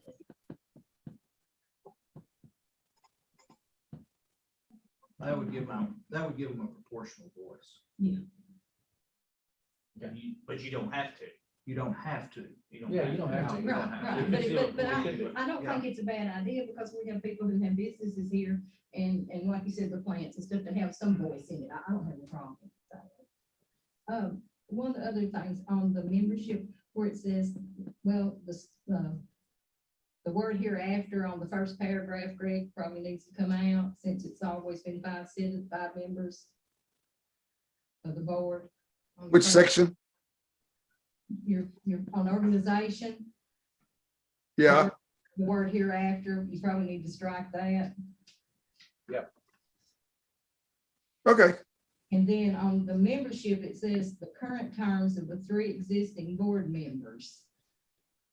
As of 30 the effective date of this ordinance. hang on, Set my mind. hang on just a sec. Hang on just a second. That's 34,015. Delete hereafter. Yes. Okay, and then what was the other thing? Okay. That was it. And yeah. we're going to change from at least 4 of 4, whom shall be registered. At least 4? Yep. Yes. That's what I'm hearing.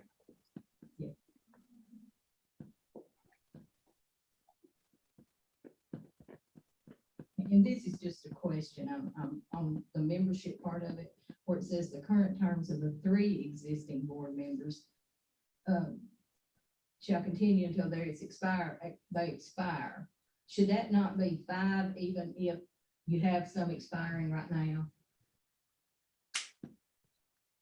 Well, but there are some expiring right now. Yeah, but it still should it not be Just to 5 reflect until, just to reflect that they're there until they expire? I mean, it's the same thing, but it's looking like there's only 3 members existing on the board, when there's not, there's 5, but 2 terms are expiring.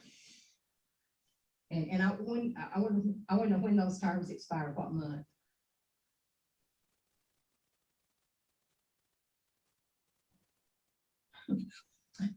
Oh. Do you know, Glenda? Can't hear you muted. You're muted, Glenda. What's the question I was trying to write? Sorry, when are we have 5 current board members right now. When will those 2 expire? The 2 that are expiring? I don't know who they I are. believe we have 2 that have already expired. And when did they expire? I'll have to find that. Let me find it.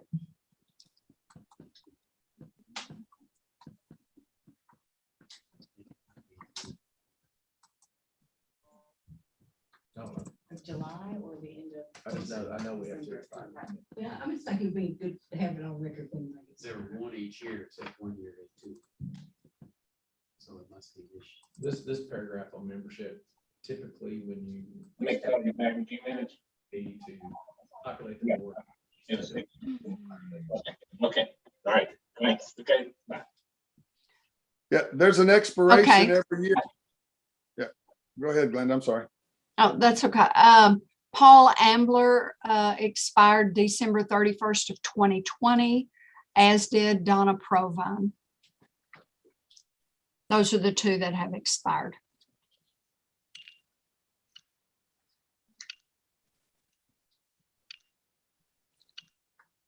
Is mine the only one breaking up? I didn't hear any of that. Can you hear me? Yes. Okay. What did you just say, Glenda?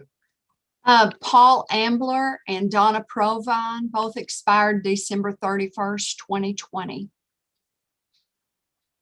Oh, okay. They have not been reappointed. What do you mean? April.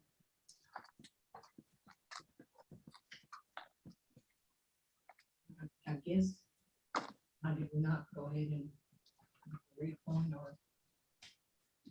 I mean, that had nothing to do with the ordinance, right? That whether they were reappointed or somebody else was reappointed, if it expired in December. Well, I think what we're caught in Ms. is, Lynn, yeah, I'll say. well, what we're caught in is a change in ordinance that had been worked on for several months, 2 months, But not to the point, before I got here. and before we. And knew I'm anything about it. trying to get this done so we can move forward and get back. But if, And we had actually, I'd been presented the notion, the idea that the board number had been changed from 5 to 3. And that primarily was to signify that the board was an advisory board and that we were moving away from from the previous ordinance. And you tell by the ordinance in your hand that when you were put on the board, when our board members were solicited and put on the board, that the structure was that they controlled everything in the water yeah, department. I understand that, but I'm talking, I understand, and I don't have any problem with you, the mayor hiring the person, but I'm saying if their terms expired in December, then, and I understand that Lynn got sick and died, and I could see how that it was overlooked. But they were at the April meeting.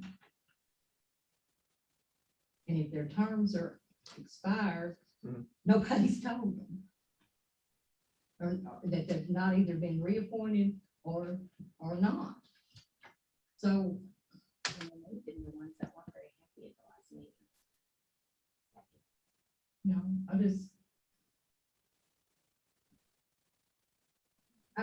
I guess what I want to know, Dan, have y'all told these people that their terms expired? Do they know they expired? I did not know that their terms had expired.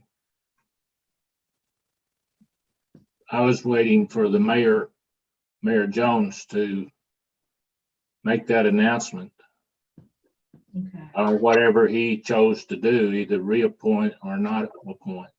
okay. All right, thank you. That answers my question. And then that got caught in, of course, everything that went on, so. Yeah, I understand.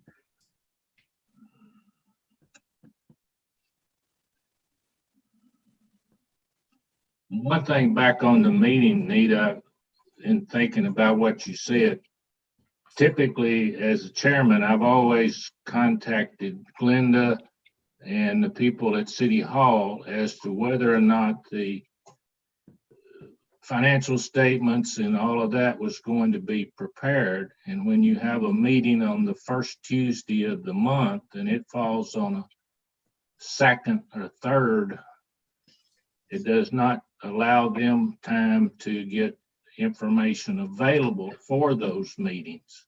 So would you be better to know So that? the chairman is the only one who really has that information unless all the other members call City Hall and ask, and then that would be an overload on Glenda trying to get the work done. And that's the reason why that I've made that call, is to cancel the meeting along with talking with the mayor. But can you not see that there, to me, there's other things that could have been discussed, and I'm not trying to micromanage it. It may seem like it, but I'm not.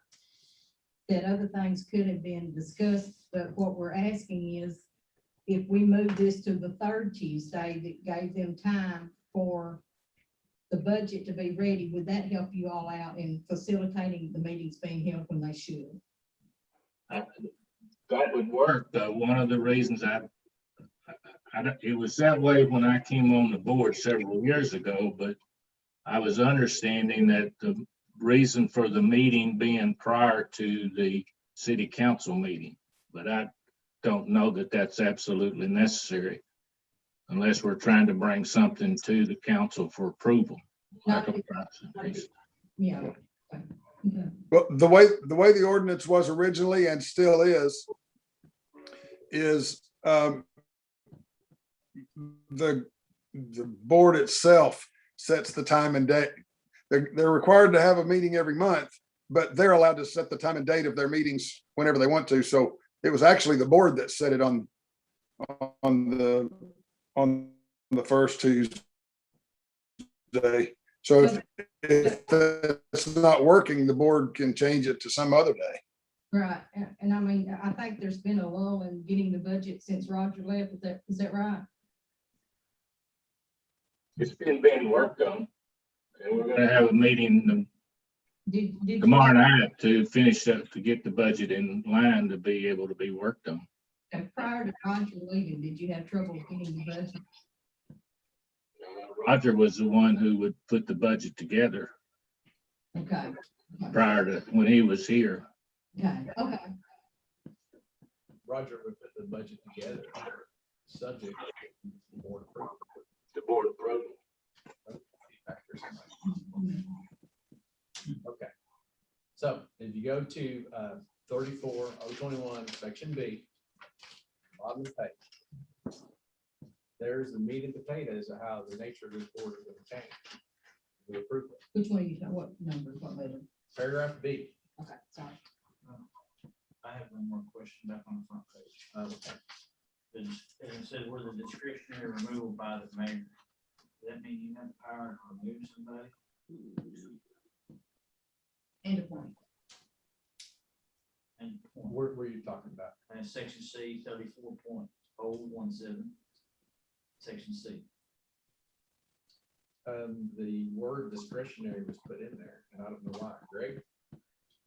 I'm looking, I'm trying to keep up here. 3401C subsection C. Oh, yes. 17. Yeah. 017, subsection C. Yeah, and what's the question, Kevin? I see. So what Kevin, what we did is, the paragraph B was removed. Correct. Okay.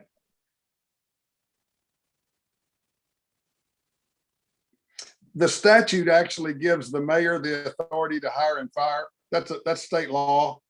And that old section that was in there talking about the members requesting the mayor to remove and all of that becomes a little less, it's a little more cumbersome and a little less necessary if we're going to acknowledge that it's a department of the city and functioning as managed by the mayor's office. Then we just take out B and all of the conflict and the problem that incurs, and just acknowledge that the mayor is the hiring and firing authority. On a board, I don't like the mayor being able to remove somebody anytime he feels necessary on a board that's been appointed.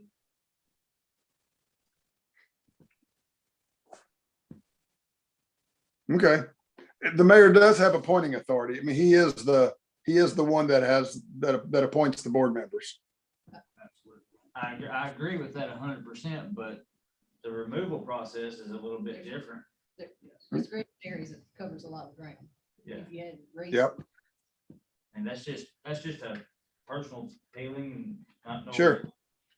It's just kind of where I'm at on there. I just don't, I mean, he could call it discretionary that somebody disagreed with him and I'm going to remove him. Yeah. And I don't feel like. What language do we typically have on that?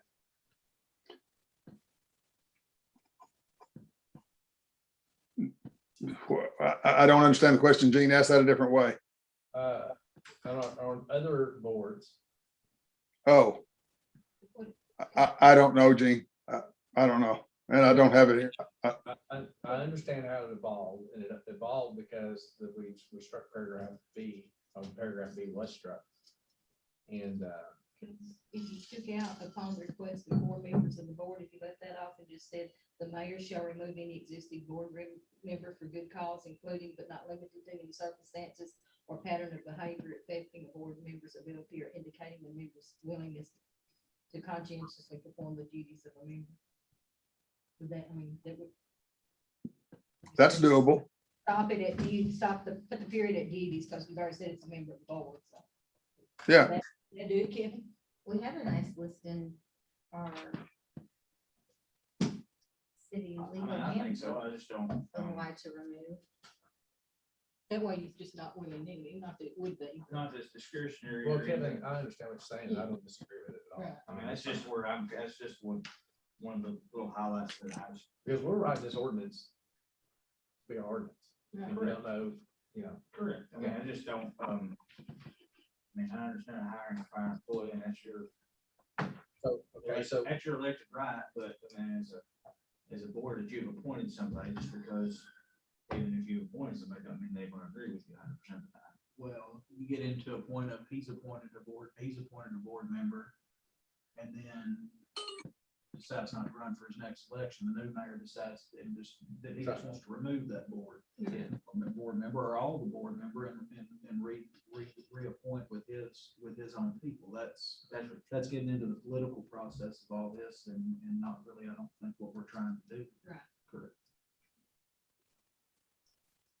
And did Mayor Jones, did he appoint you to this committee? To the water board? Yes. Yes. Okay, let me tell you what I've written down here. You tell me if I'm doing this right. Delete the first 8 words of subparagraph B and leave it in there. And then leave subsection C just like it is. I mean, like it originally was. You take out discretionary. Hey.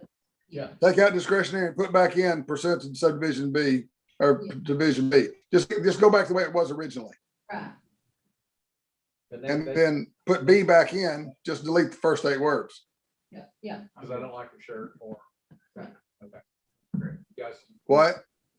Yes, okay, so we're getting a lot of nodding heads in agreement, I so. agree, I can agree with that. Okay, that's easy. That's a good fix. And I think it's a lot of sticks. Sorry, now go back where you was at, Gene, I had that on my notes, and so I didn't want to skip it and lose.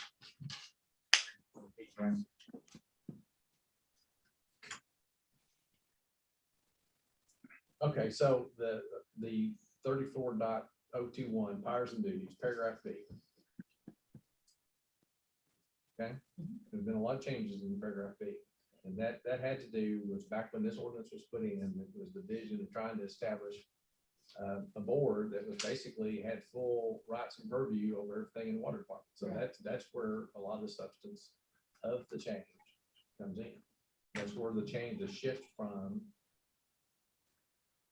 doing things, fix the compensation of it, discharge employees, and performance of functions and duties of the board as proper expenses of operation and maintenance. Okay, so there's a big change. So the person employed as general manager of utilities is going to do a lot of those things and be expected to do those as part of their job functions. And the board becomes more advisory. That is the meat and the potatoes of what this was really after. Okay, and that is to streamline this operation and stop trying to operate this as a separate. I mean, the whole spirit of this ordinance was to separate someone. I threw out once, and I'll stand by it. In the Paducah Water Board, they have succeeded. They've got, I don't know how many. They got something like 15,000, 20,000 customers. And even extend into Reland, it's huge, and so they can make a go of it their own. Our water department operates as a department, and we know that because we talk about silly things like we're loaning them money when we're really city can't loan themselves money. So it is the size of our district and what we have going on. It is a department, and this brings us more in line as a department instead of a freestanding board. And we've always had great volunteer boards, and people come on board and say, we're managing the whole thing. And there's a lot of work, part and parcel there to doing that. And so now, without having to do that, we can make that water manager do those things. Right. And of course, as they review the budget and it becomes apparent, if something were to happen that things were not going well, then the advisory capacity would kick in and say, hey, we got to get some help. And again, we're writing an ordinance, take the personalities out of it. I mean, we've had somebody in that role that's not getting it, and then you got the advisory board that says, hey, we're watching this, and things are not in the black like they should be. And the board actually didn't have power to increase the rates. So this is me talking. In my view, this is an effort to take the business end of the city government and keep it business and depoliticize it. But you didn't depoliticize it because they would have to come to us, this group, to get rate increases. So you really didn't depoliticize it. And the ability to actually run it like an independent business with such a limited amount of water being produced and a limited amount of customers, it's really kind of impossible to rate, if you will. And so this is, in my view, and seeing it, this was the meat and potatoes of it. And I think that because of some of the way that it evolved and timing and different things, that I think there's more right into this than what was ever intended to be. And Dan's been caught in a rock and a hard spot between former mayor and now not having the budget ready or whatever. So that's really what it's about. This is more about establishing utility as a department, as opposed to this idea that was organized as a freestanding board to control everything in that world. And it just is not functional and doesn't work. And so to me, for the council, that's the difference. We need somebody, as we talked about on the airport earmark funds and stuff, there's a lot of money's being, and there's a fair amount of tension on my part to try to get our buckets lined up to say, hey, we got a shovel ready project. That's not used anymore. It's from a previous era, but we've got a good estimate on a water plant, which we really need for a small community. We got to get our ducks in a row there and get those questions answered. and make the general manager run the system and direct our volunteer effort toward, the visioning process, what you do with your billing, where you expand to. And in addition to the water plant, there's several highly desirable projects, which are, I won't call them the shoe-ins, that need to be defined and get out there and get into the field of eligible people for funding, eligible projects for funding. So there is the meat and the potatoes of this conversation, in my view. I just have one other, and I agree with you totally on that. Okay. That's not been the problem, I think, for any of us, Right. that part of it. Okay. It's some of the other stuff, but I wondered the very last thing on F, why that was taken out.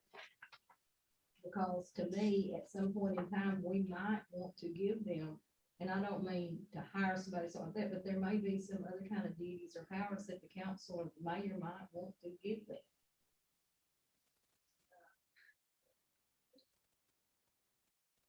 Nita, Yes.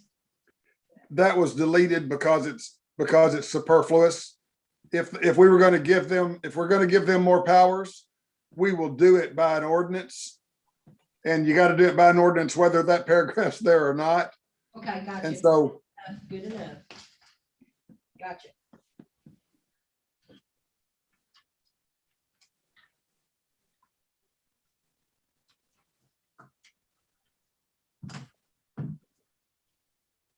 Okay, so I've heard really on this thing in front of you, I want to make you aware that we offered up representation for people not the city, and we've gone from 2 people of 5 to 1 person of 5. Okay. And we've taken out, put back in, if you will, the reasons on paragraph B, that for good reason, and short that up so we just didn't go willy-nilly to reappoint. And we, I don't think we ever should do that. I mean, it's the spirit of Calvert City. We're a nonpartisan board, and we want to operate in good continuity. I think that's a great catch.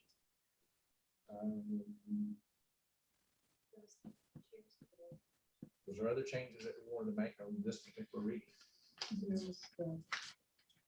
We went back to. Yeah, we could by the chairman, we changed that language on the calling of the meeting, and took the by the chairman or, and took the chairman out and gave them no special powers as far as canceling them.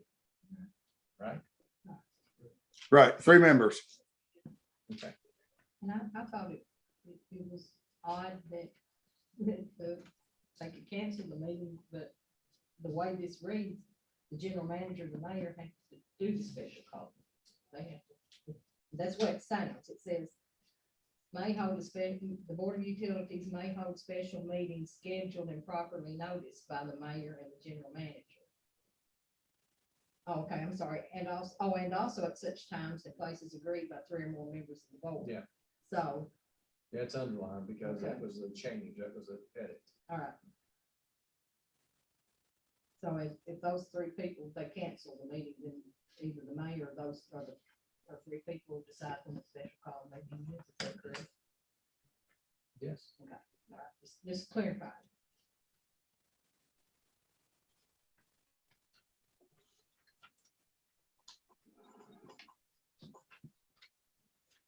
Not to unduly drag that out, but the reason that's the way it is because the mayor or the board is acting as counselor and advisor to the mayor and the general manager.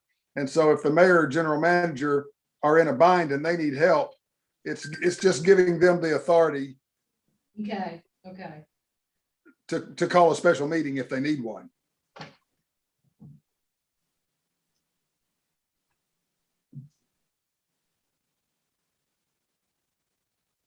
But then can the chairman or 3 members? Yeah, Okay, gotcha. I've got it. Just took me a minute. Sorry. it's just adding ways to get a special meeting. It's not taking any away. And the reboot that happens.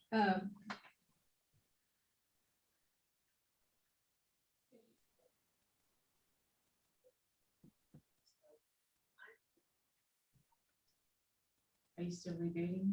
No, I was reading the auto reboot. Go ahead. I'm sorry.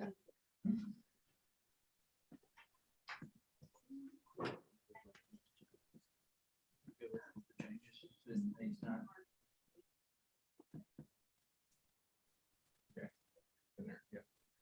I'm good. Right? All right.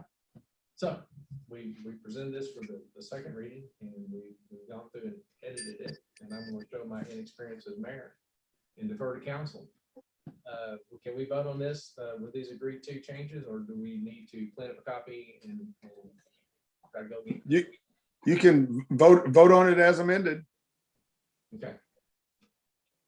So I would entertain a motion to vote on it as amended in this meeting, and it's especially good that we are 100%, well, we always all record.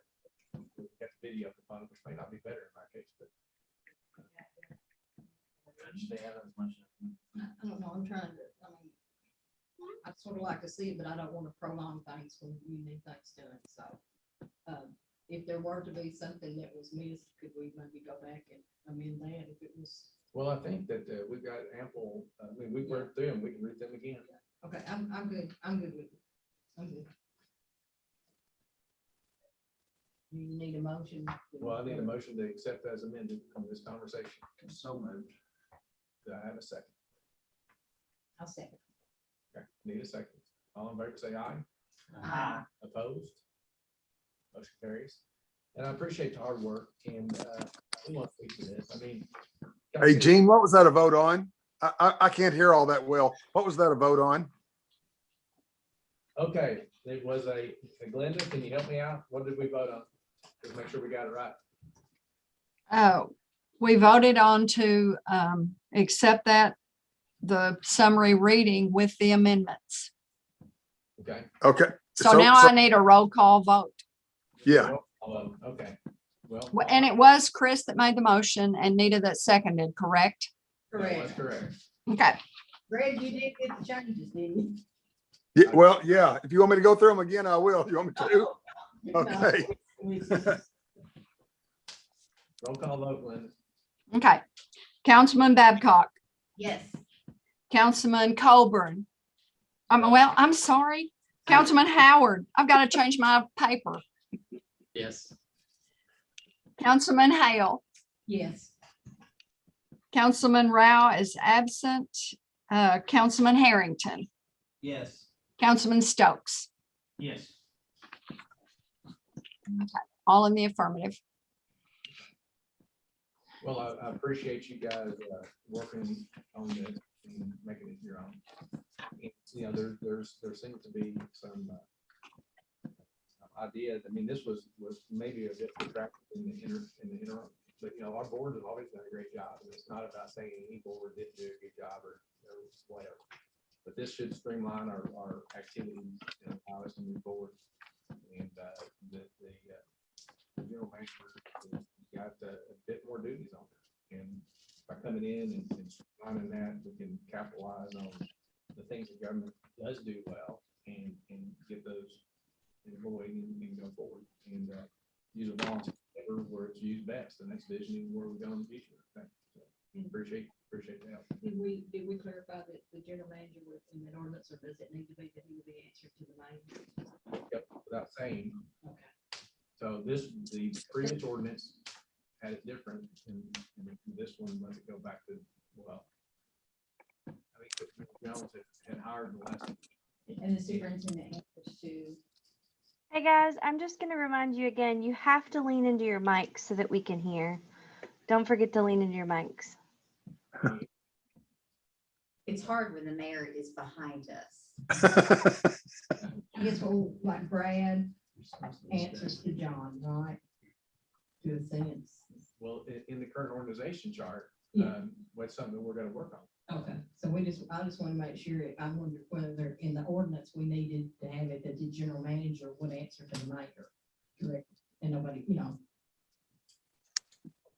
No, I don't think so. No. Okay. Okay. That, you know, I mean, we can't do everything all at one time, but, okay. So we don't want to overload. And we'll also have to, what we just changed was chapter 30. We'll have to, I will now have to go into chapter 50, which is the actual management chapter, and make some revisions because it's now going to be the general manager and or the mayor making some of those day-to-day things that were on the board in chapter 50. And so we'll have to just make it all coherent. But anyway, we'll do it as soon as we can. Okay, that answers, thank you. Mr. Mayor, also, I think you need to call Mr. Amber and Mr. Provine and let them know that their term has expired. And it was just an oversight on our part as well. Okay. That's just a courtesy.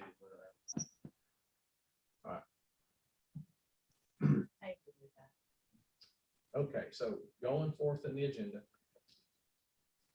That is the end of the agenda, unless I did not circle back to something.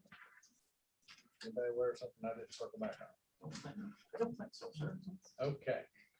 That said, I'll ask, in the spirit of new business, other business, important business, I'm gonna go around and ask everybody what's going on. So, Mr. Howard, have you got anything particular you have on your plate today that you'd like to discuss or bring to our attention? I do not. Okay. Danara? Well, we have these tickets here. You said that Blair would be the good person to ask about this. Blair, these tickets, is she still here? She's asleep? Sorry, guys, I should have mentioned that. I completely forgot that I put those out there. So these tickets are for the sesquicentennial ball that will be held on July the 1st. At this ball, we plan to recognize businesses, our council, those citizens in the community that had a big part in making Calvert City what it is today. And you can actually go in and nominate a Citizen of the Year on our website under residents. You can just scroll down and nominate a resident there. And then you can also go in and nominate a business as well. These tickets are for you guys to give at your discretion. Obviously, we would love for you all to attend the event. Definitely. And then there are a few extra in there for you to use as you see fit. What's the dress, Blair? I want fancy clothes with a smart hat. Yes, so the dress, you can dress however you please. However, we are asking that if you would like to dress in 1800 style clothing, you're more than welcome to. How about that? I like it. That's better than the alternative answer that you got to go sell these tickets for $200 each. And bring it back to- Okay, but the sesquicentennial ball that promises to be a great occasion, Blair. Dinner, you got something else? Okay. All right, Nita? You don't have anything else? Kevin? I'm good. I have nothing. I'm good. All right. That was easy. Do what? That was easy. That was easy. I'll make it motion to adjourn. Kevin makes the motion. to adjourn. All in favor? Aye. Aye. Thank you for your help tonight. I already got my chicken first and answer, so. Oh, there you go. Okay, that concludes the meeting. Huh? Got me talking to have I'm already- I may have to go. I mean, I told her that I've spoken and it's.